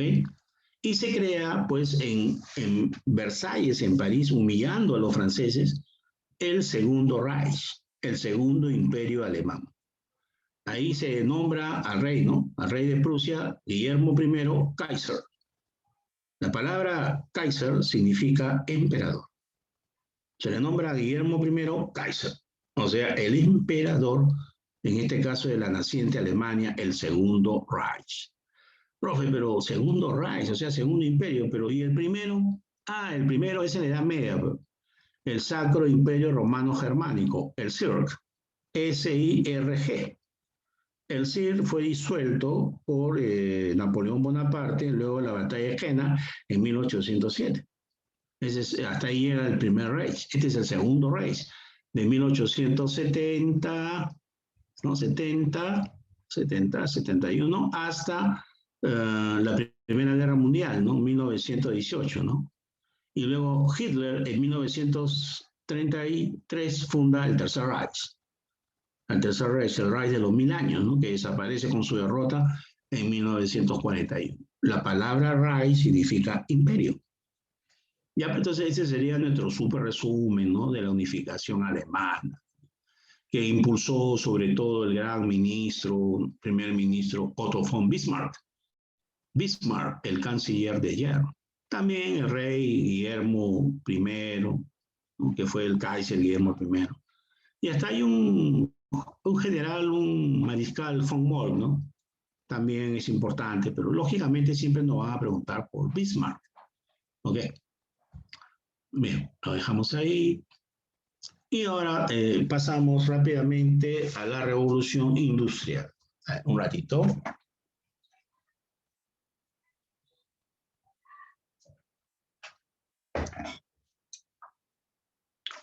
Ya, la revolución industrial, muchachos.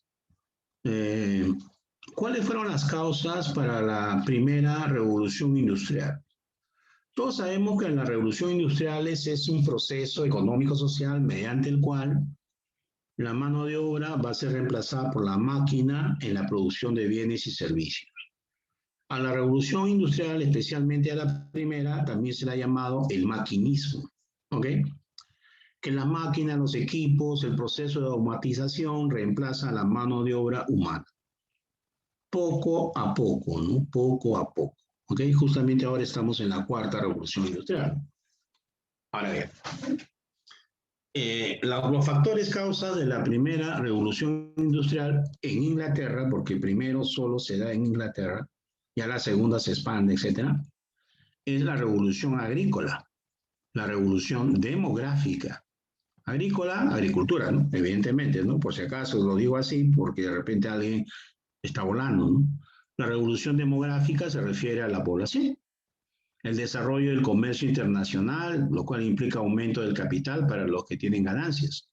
El desarrollo de las comunicaciones y los transportes, ¿ves? Transporte rápido y barato. Bueno, si es en masa, sí, ¿no? Barato. Y las continuas innovaciones tecnológicas, entre otras, ¿no? Serían estas las 5 más importantes, más notables, que siempre se van a considerar.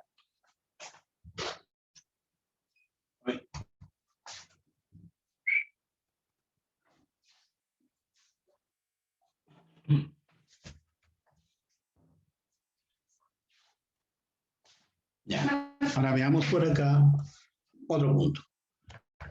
La primera revolución industrial en Inglaterra de 1750 a 1840. Esto, mira, estos años son variables. No lo tomes como algo fijo porque los grandes investigadores ponen años distintos. Es algo aproximado, ¿ok? Incluso a pesar de ser un hecho no tan antiguo, se considera así o asá en cuanto al inicio y el fin de la primera y la segunda, etc. Bien. Por ejemplo, en la primera revolución industrial, la mayoría de las fábricas están dedicadas a la industria textil, ¿no es cierto? ¿Ok? A ver, acá hay una pregunta, creo. Por eso deben usar la parte oral nomás, ¿no, profe? Disculpe y pregunta, ¿no? Todo el único, como dice, en el siglo XIX se daba todo lo que explicó en Mesopotamia, pero el primero que me quiere explicarme qué es esta, no entiendo la pregunta.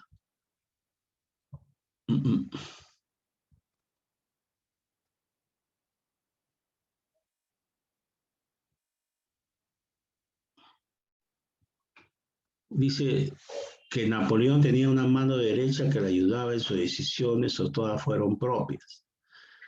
Bueno, sí, claro, evidentemente Napoleón Bonaparte no gobernaba solo, pero la mayoría de sus decisiones, según la investigación histórica, eran propias. Napoleón era una personalidad muy fuerte y un tipo muy inteligente, y no por eso no cometía errores, ¿no? De hecho, que cometió muchos o varios errores.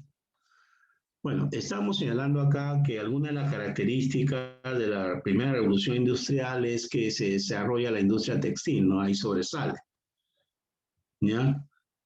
Anteriormente existía una producción artesanal, o sea, una industria artesanal, una mano, los productos eran hechos a manos, ¿ok? Luego la revolución industrial aparecen las máquinas y las fábricas, evidentemente, ¿no? Habían regiones del planeta que fueron especializándose en diferentes tipos de actividades, o sea, con la revolución industrial, una consecuencia va a ser la famosa división internacional del trabajo, ¿no? Por ejemplo, aquí en América del Sur y América Central y África, hasta ahora, mayormente, ¿qué producimos? Materia prima. En el caso peruano, la economía peruana es principalmente una economía productora y exportadora de minerales, de metales, ¿te das cuenta? Escasamente de otros productos, no es muy representativo en el Producto Bruto Interno o el ingreso de divisas, ¿no? Inglaterra y Francia se especializaron como productoras de manufactura, ¿no? De fabricación. Europa fue desigual porque Europa Oriental también tenía sus altibajos, ¿no? Su producción de materias primas. A nivel de la sociedad, dice, la población urbana superó en número a los campesinos. A pesar de esto, los rurales continuaban siendo la mayoría en las regiones donde no se había industrializado. Bueno, es lógico, pues, ¿no? Mira, las industrias se concentraron en las ciudades y va a haber una migración del campo a la ciudad, haciendo que el tamaño de las ciudades, que el tamaño de la población de las ciudades crezca. Ya para el año 1800, las ciudades se habían convertido, en el caso de Inglaterra y de algunas ciudades de Europa, en megalópolis. O sea, ciudades con más de 1 millón de habitantes. ¿Ok? Lima, por ejemplo, ahorita tiene cerca de 10 millones de habitantes, Lima metropolitana. O sea que tiene un tercio, más o menos un tercio de la población total del Perú. Increíble. En la sociedad de esta época, los hombres más ricos ya no eran solo los grandes terratenientes, sino también los burgueses que eran grandes industriales. Entonces los propietarios rurales decidieron invertir en su capital con mayor frecuencia en la actividad comercial e industrial. Claro, es el proceso. Si tú ves que hay oportunidad de negocio para obtener ganancias en la industria y vender esos productos en el mercado nacional e internacional, evidentemente tú como hombre rico que tienes tierras vas a cambiar de rubro, ¿no? O vas a mantener tu rubro en la agricultura, pero también vas a ser un industrial. Ya depende de ti, ¿no? La burguesía industrial se fue consolidando como una clase social más rica y poderosa, especialmente en Inglaterra. Ya, en el resto de países el proceso social fue un poquito más lento, ¿no? Y paralelamente al desarrollo, crecimiento, consolidación de la burguesía industrial, también se desarrolla la clase obrera conocida como proletariado. Conforme se organizaban, se fundaban las fábricas, entonces aparecían los obreros, ¿no? Como ese capitalismo industrial crece, entonces crece también las fábricas, crecen también los obreros, el proletariado. Aquí estamos señalando algunos de los más importantes inventos de la primera revolución industrial.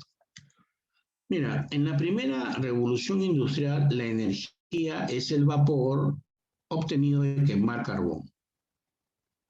¿Ok? El carbón, para la energía, esta agua produce el vapor. Entonces hay una maquinita que este vapor lo va a convertir en energía, en fuerza motriz. Entonces esa máquina es la máquina a vapor o el motor a vapor. ¿Ya? El motor a vapor fue un invento de Newcomen, que fue perfeccionado por Watts. Y en base a estos dos se inventa esta maquinita que se aplica en minería, textilería y en los medios de transporte. Y eso increíblemente revoluciona toda la economía de Inglaterra, Europa y el mundo. ¿Ya? Entonces, los que inventaron la máquina a vapor son Newcomen y Watts. Ya, a veces lo consideran solo a Watt, pero el antecedente es Newcomen, pues no toma Newcomen en 1712. ¿Ok? Tenemos la locomotora de Stephenson, de George Stephenson, el barco a vapor de Robert Fulton, la máquina de helado de J. Hartwright, el telar hidráulico de Richard Arkwright, la desmotadora de Whitney, la locomotora a vapor, te ponen acá el año 1830, la primera, de George Stephenson.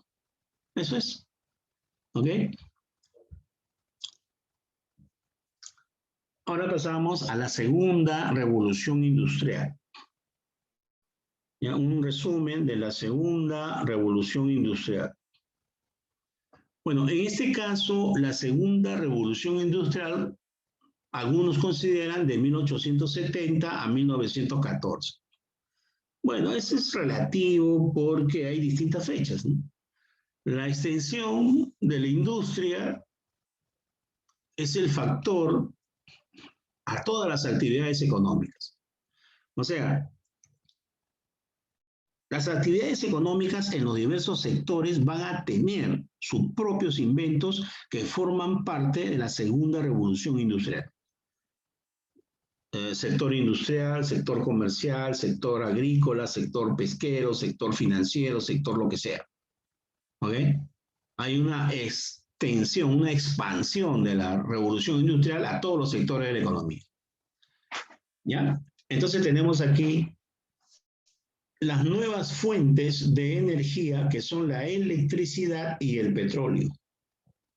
Mientras que en la primera revolución industrial las nuevas fuentes de energía fueron el carbón y el vapor, en la segunda revolución industrial es la electricidad y el petróleo. ¿Ok? Entonces con esa electricidad y el petróleo se va a accionar toda la maquinaria que se inventa en la segunda revolución industrial. Por ejemplo, aquí tenemos estos inventos, mira, el teléfono, el telégrafo, la radio, la fotografía, el cine, los rayos X, el dirigible, la máquina de coser, la bicicleta, la máquina de escribir. Aunque como tú sabes, la bicicleta no es accionada, aunque también puede ser, ¿no? Yo he visto bicicletas que le han puesto motor eléctrico y que les sirve para hacer repartos de mercancías y mensajes, ¿ah? O sea, claro que la bicicleta, uno tiene la simple que uno mismo pedalea, ¿no? Pero hay bicicletas eléctricas jóvenes, ¿ah? Y las ha habido desde esa época, por si acaso. Igualmente, máquina de escribir a mano, ¿no? Y máquina de escribir eléctrica. Me Profe, acuerdo, ¿sí? disculpe, Dígame. bueno, seguramente la bicicleta era considerada la segunda porque habían bicicletas que cuando pedaleabas, ¿Ya? por el accionar, hacían luz, producían luz. Ah, ya. Tenía un motorcito de conversión de esa energía mecánica a energía eléctrica, ¿no es cierto? Claro, así, profe. Sí, Claro, sí, sí, sí. Hay varias modalidades y son antiguas. Uno piensa que eso recién ha aparecido en estos últimos años, no sé, pero en realidad viene del siglo XIX, por lo menos de finales del siglo XIX, ¿no es cierto? Ya, algo importantísimo, mira, de la segunda revolución industrial, estos inventos, ¿no es cierto? Pero algo importantísimo especial es esto, el motor de combustión interna, mira. Con este motor de combustión interna aparece el automóvil. y la revolución de los transportes que se van a multiplicar sobre todo por las carreteras. Este motor de combustión interna da pie al desarrollo de una aviación, al desarrollo del submarino y a los barcos con casco de acero. Claro, porque esto tiene mucho más poder, ¿no es cierto? Ahora, el petróleo tiene una serie de derivados energéticos y sintéticos, ¿no? Que ya están exigiéndose en estos tiempos de tercera y cuarta revolución industrial que sea eliminado, pues, ¿no? En realidad, ustedes que son muchachos de 17, 18 años van a ver cómo van a surgir las nuevas máquinas y nuevas fuentes de energía fantásticas, ¿no? Que nos auguran la cuarta revolución industrial. Lo malo que están con trampa también ahí. Ya, ahora bien, nuevos sectores industriales y modernización de otros, por ejemplo, la industria química, mira. La industria química, por ejemplo, abonos sintéticos, explosivos, ¿no? Tenemos la agricultura, la farmacia, la medicina, también el desarrollo textil. Hay un gran impacto aquí, ¿no? Industrias del acero, por ejemplo, la industria siderúrgica, nuevos materiales como el aluminio, el níquel y el cobre, etc. Ya todo eso corresponde a la segunda revolución industrial. ¿Ok? Bien. Acá está, primera revolución industrial, clarísimo, era del vapor, carbón, algodón, ferrocarril. Segunda revolución industrial era el petróleo, electricidad, automóvil, industria química, petroquímica, industrias alimentarias, etc. La tercera revolución industrial de 1945-50 hasta más o menos el año 2000, 2000 algo, ¿no? Y ahorita la 4.0, ¿no? La cuarta revolución industrial. Es una era de las ciencias, de las tecnologías convergentes para lograr la singularidad. O sea, un aspecto es que surja una mano de obra androide, una mano de obra robotizada completamente. Por eso tanto impulso por parte de China, Estados Unidos, etcétera, de la tecnología del 5G, la tecnología de las cosas. Es mucho más potente, lo malo que atraviesa el cuerpo humano, hay una parte nociva que están tratando de controlar, de solucionar, para poder dar pie a la fabricación, producción en masa, primero a la grande potencia y después en todo el planeta de esos robots. Y ahora eso va a generar un problema social, ¿no? ¿Cuál es el problema social? De que si tenemos androides, entonces, ¿qué va a pasar con la mano de obra de los obreros y los técnicos? E incluso de los profesionales, ¿no? ¿Me entienden? ¿Ya? Eso a ustedes les parece ciencia ficción. No es ciencia ficción. Busca, ahí está el Google, todo lo tenemos. Cuarta revolución industrial. Mira, el Foro Económico Mundial está presidido por Klaus Schwab. Klaus Schwab es un profesor de economía suizo de gran prestigio, pero es de los conservadores autoritarios, ¿no? Actualmente, ¿no? Es de lo que plantean, pues, el reseteo de la economía. Él es uno de los teóricos de la cuarta revolución industrial. Busca tú ahí Klaus Schwab y vas a ver que lo que yo estoy hablando aquí no son fantasías animadas de ayer y hoy. Lo que pasa es que en el Perú la gente no lee, la gente no se informa, se pone a ver esto es guerra, 2 horas, se pone a ver telenovelas tontas, 3 horas y no aprende nada. Entonces cuando lee algo, quiere comprender cosas, no sabe y cree. Y cuando alguien le dice sobre esto o lo otro, creen que uno está hablando tonterías. Entonces están sin información o están desinformados. Entonces ahorita está a las puertas, esa cuarta, está a punto de realizarse o ya realizándose poco a poco la cuarta revolución industrial. ¿Ya? El gran ejemplo de la cuarta revolución industrial es el 5G. ¿No? La industria, el desarrollo de la tecnología genética de manipulación del ADN. ¿Por qué? Porque la idea es unir a la máquina con el ADN humano, o lograr la singularidad, aparte de los androides, ¿no? Con lo cual no estamos de acuerdo, porque eso no es mejorar al ser humano. Ellos dicen que es mejorarlo, no. El ser humano, bioquímicamente, biológicamente, no tiene nada que ser mejorado. Lo que tiene que ser mejorado es su espíritu, su mente, pero no su parte bioquímica.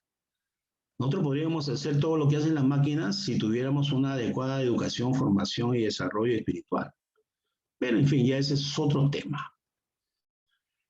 Ya, muchachos. Entonces, por aquí tenemos ahora la referencia al socialismo, ¿ya? El socialismo que es premarxista y es marxista, ¿no? O sea, a esto le llaman socialismo utópico y a este otro marxista le llaman socialismo científico. ¿Ya? Esto se lo dejo a ustedes como parte de su lectura, ¿ya? Entonces, este es un bonito esquema sobre el socialismo que han venido a menos en estos tiempos, ¿no? Que los socialistas, pues, y sus proyectos políticos, económicos y sociales fueron un rotundo fracaso, ¿no? Y se revelaron como sistemas opresivos sobre los pueblos y la humanidad. Bien, a ver. Pregunta número 1. ¿Ya? Pregunta número 1, muchachos. A ver, por favor, el 1, deme su respuesta. Sea por escrito, sea por oral.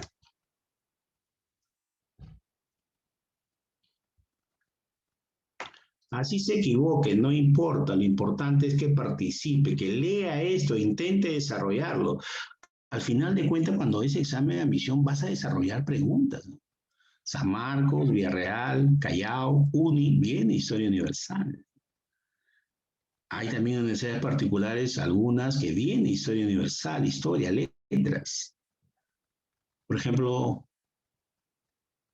bueno, en la católica ya no considera, hasta viene preguntas en inglés, ¿no? En la San Marcos. Ya, a ver, la pregunta 1, joven, ¿ah?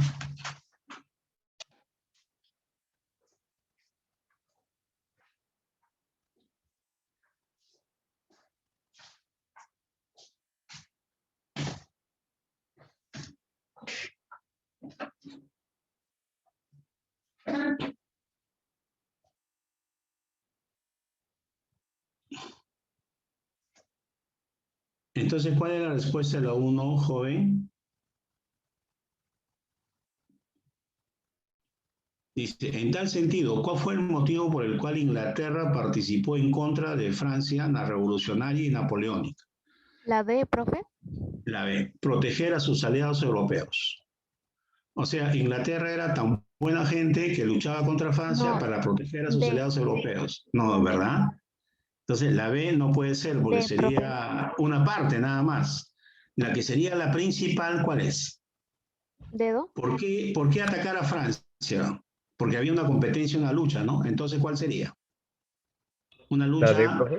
por el poder entre Inglaterra y Francia. Entonces, yo te doy ahí la idea para que tú, pues, lo comprendas y evidentemente la respuesta es la D, para evitar el desarrollo de una burguesía francesa, ¿no? Que sea poderosa y que luego le haga sombra al imperio inglés. Esa era la D. Ahora, la 2, nada del otro mundo. Te ponen así un texto, un textito, a veces un poquito más grande, incluso un poco más chico, pero ahí está el texto. ¿Ya? Y mira la pregunta, dice, ¿cuál de los siguientes no está relacionado a esa derrota? ¿Cuál de las siguientes alternativas, factores, propuestas no está relacionado con esa derrota? O sea, no se relaciona con la derrota de Napoleón en la batalla de Waterloo. ¿Ya? La número 2. Dice, el desgaste del ejército de Napoleón. Sí, pues, Napoleón había perdido recientemente la guerra en España y había perdido recientemente la guerra en Alemania, perdón, en Rusia. Entonces había perdido 1,5 millones de soldados. Sus mejores soldados estaban muertos. Sus mejores oficiales estaban muertos. Entonces hay un desgaste, ¿no? Eso sí. Pero te preguntan cuál de las siguientes no está relacionado. Los años de guerra que venía realizando Francia, pues desde hace 15 años peleado. La división del ejército un día antes de la batalla, sí, porque mandó a perseguir a otro batallón, ¿no? Entonces la A es la traición del general Peregrine Maitland. Eso es falso, no es cierto de que se produjo esa traición, esa es una fantasía. La 3, Napoleón logró que los ideales de la Revolución Francesa se extendieran a toda Europa. Puede ser a favor, puede ser en contra, ¿no? La segunda alternativa se dio debido a qué, o sea, en contra. ¿Por qué? ¿Por qué en contra? ¿No?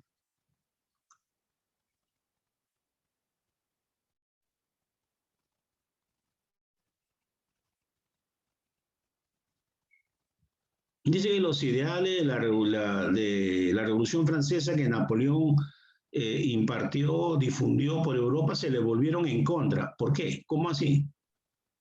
¿Sí? Los ideales son libertad, fraternidad, igualdad. ¿Te acuerdas de la Revolución Francesa, no es Ah, cierto? porque sus ideales La, eran como hipócritas, eh, profe. exacto, la resistencia de los países invadidos por Napoleón. Esa es la respuesta, ¿no? Una resistencia nacionalista, ¿no? Patriota en contra de Napoleón. Ese es el caso, por ejemplo, clarito de los españoles, ¿no? Los españoles se rebelaron porque no iban a aceptar que este señor de Francia venga a gobernarlos, a dominarlos, ¿no? Claro, por muy Napoleón que sea, ¿no? Además, ¿cómo es esto? Él plantea libertad, igualdad, fraternidad y viene a conquistarnos, no te pases. Esa es una contradicción. Y a cuatro. En la campaña de Egipto, Napoleón derrotó en la batalla de las pirámides al imperio turco mameluco, a los mamelucos. Imperio turco, ejército de los mamelucos. Esa es la letra B, la batalla de las pirámides en Egipto. Pero luego llegó la flota inglesa al mando del almirante Horacio Nelson y en el combate de Abukir los venció ahí en Egipto. Entonces Napoleón, que había pedido refuerzos al gobierno directorio, le echó la culpa al directorio de su derrota final en Egipto. Regresó a Francia y le dio golpe de Estado al directorio, el 18 de Brumario, o sea, el 9 de noviembre de 1799. Es el famoso 18 de Brumario. Ya, ahora por acá. El Código Civil Napoleónico, actual Código Civil de Francia, se promulgó tal. Sobre dicha obra jurídica señalen las proposiciones correctas. Recuerda que el Código Civil es liberal, ¿no? Los derechos, la libertad, es liberal. La primera es verdad. Recuerda que el Código Civil defiende la ilustración, ¿no? Ese es su mayor aporte de Napoleón Bonaparte. Entonces, en esta pregunta 5, vamos a ver, ¿ya? 1. Consolidó la separación de los tres poderes del Estado. Verdadero. Al menos el Código Civil, pues, ¿no? ¿Ya? A ver, consolidó la separación. Esta pregunta, no. Esta no, porque esto es Constitución y este es Código Civil. Esto sería a nivel de la Constitución, a nivel de la Constitución. Los tres poderes del Estado, ¿te acuerdas que todas las constituciones hablan de esto? Tanto Sí, la profe. peruana como la norteamericana, no los códigos civiles. Los códigos civiles es el derecho civil, ¿no? La relación del individuo con el Estado. Ya, mantuvo el voto censitario para las elecciones. Igual, esta es Constitución. Eso no es Código Civil. 3. Garantizó la igualdad jurídica para todos los ciudadanos y la propiedad privada. Ahí está, ese sí es civil. Los ciudadanos. 3. Y 4. Estableció el principio de laicidad y la libertad de conciencia. Claro, o sea, laicidad significa laico. O sea que la iglesia está separada del Estado. Lo laico. Y la libertad de conciencia, o sea, libertad de religión. Eso es verdadero. La C es la respuesta. A ver, vayamos a las 6, ¿ya? Vayamos a las 6. Vayamos a las 6. Ya. La Vayan D, viendo. profe. Ya, un ratito.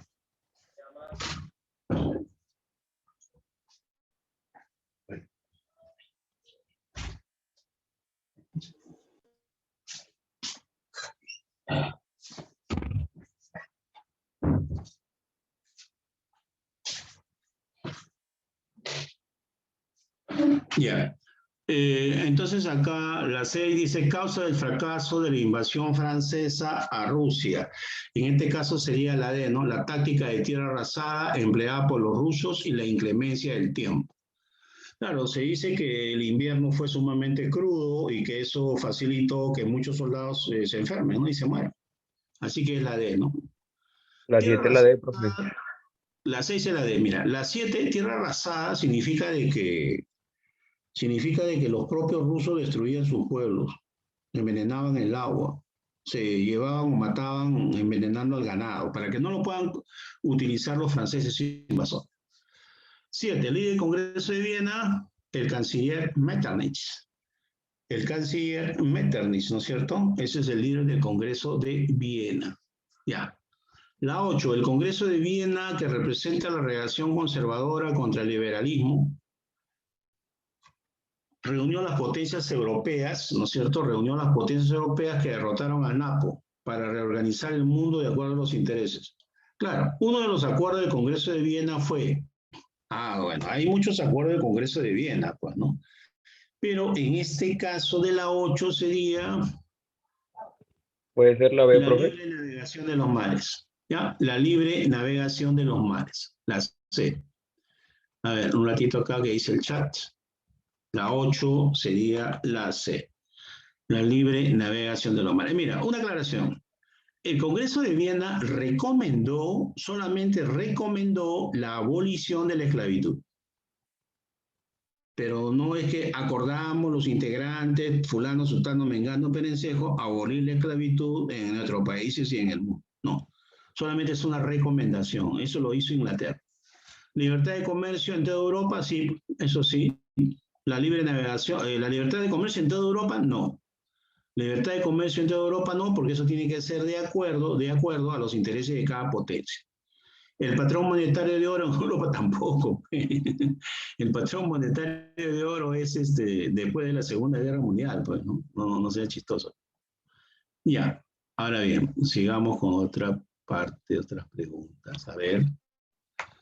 Acá, jóvenes chicas, la pregunta 9, a ver, le voy a dejar unos segundos que usted lea la pregunta 9.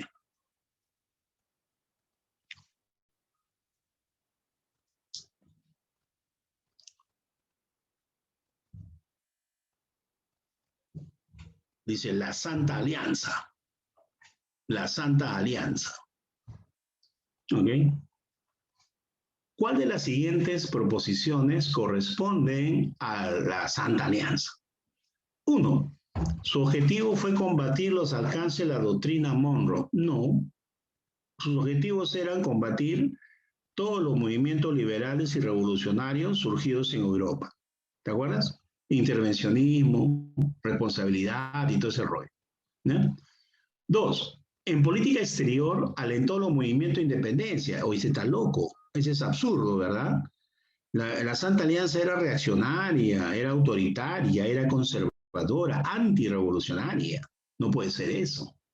3. Su finalidad fue defender la pureza del catolicismo. No, su finalidad fue aplastar, eliminar los movimientos liberales y revolucionarios de Europa, etc. Entonces, ¿cuál es la respuesta? La 4. ¿Dónde está la respuesta 4? La D de dedo. ¿Ok? Entonces sería la 9 es la D de dedo. No digas la A porque en la A está la 1. Y cuando se organizó la Santa Alianza no existía la doctrina Monroe. La Santa Alianza se organizó en 1815. Y la doctrina Monroe apareció, acuérdate, en 1823. El presidente James Monroe de Estados Unidos. Es posterior, ¿no?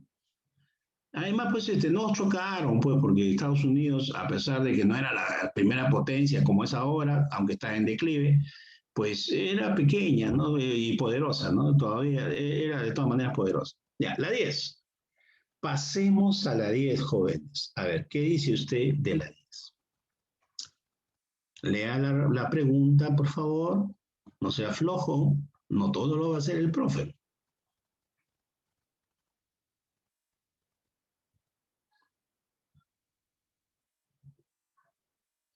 Ah, ¿por qué no pudo intervenir la Santa Alianza en América?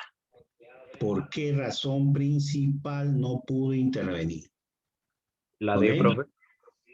A ver, la D, no había interés en intervenir en América. Sí había interés, pero acuérdate que cuando les puse el cuadro, habían 3 aspectos ahí.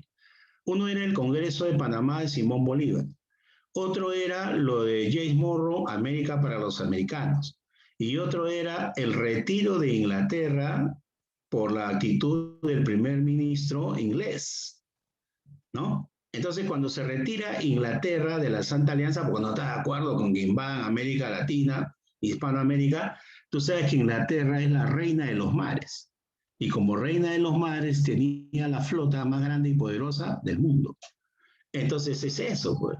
La 10 sería la B de beso. Pasemos a la 11. Esa está más fácil.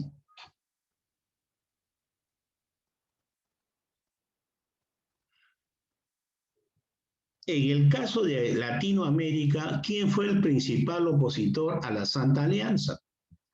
En Latinoamérica, incluso propició realizar un congreso en Panamá. ¿Quién fue? Simón Bolívar. En Latinoamérica es Simón Bolívar. En Norteamérica es James Monroe. Ya está. La 12. Pasemos a la 12. A ver, le doy unos segundos para que usted pueda leerla. Tras el periodo conservador de la Restauración, se desarrollaron en Europa diversas revoluciones liberales, como la del 30, del 48, que lograron eliminar el antiguo régimen, ¿no? Ahí sí. Al respecto, las siguientes propuestas son congruentes con dichas revoluciones liberales. ¿Cuáles sí están de acuerdo? Está bien, ¿no? Con esas revoluciones liberales. A ver, ¿qué dice la 12, muchachos? La 12, ¿eh? Estamos en la 12.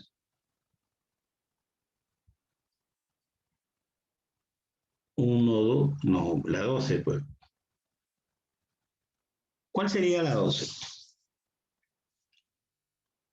¿Ya? En el caso de la 12, mira, entre sus causas geopolíticas destacan liberalismo y nacionalismo, ¿verdad? La revolución liberal. 2, entre sus causas económicas tenemos la llamada crisis de subsistencia, la inflación y la caída del consumo. Falso. 3, estas revoluciones fueron dirigidas por la burguesía y apoyadas por las clases populares urbanas. ¿Qué dices tú? Falso. Sí, ese es verdadero, pues la 2 es verdadero, la 3 es verdadero, te estoy diciendo para ver qué me dices tú, ¿no? Y la 4, la revolución del 48, primavera de los pueblos, presenta un carácter democrático por exigir el sufragio universal, la soberanía popular, ya, hasta ahí está bien, pero dice el voto femenino.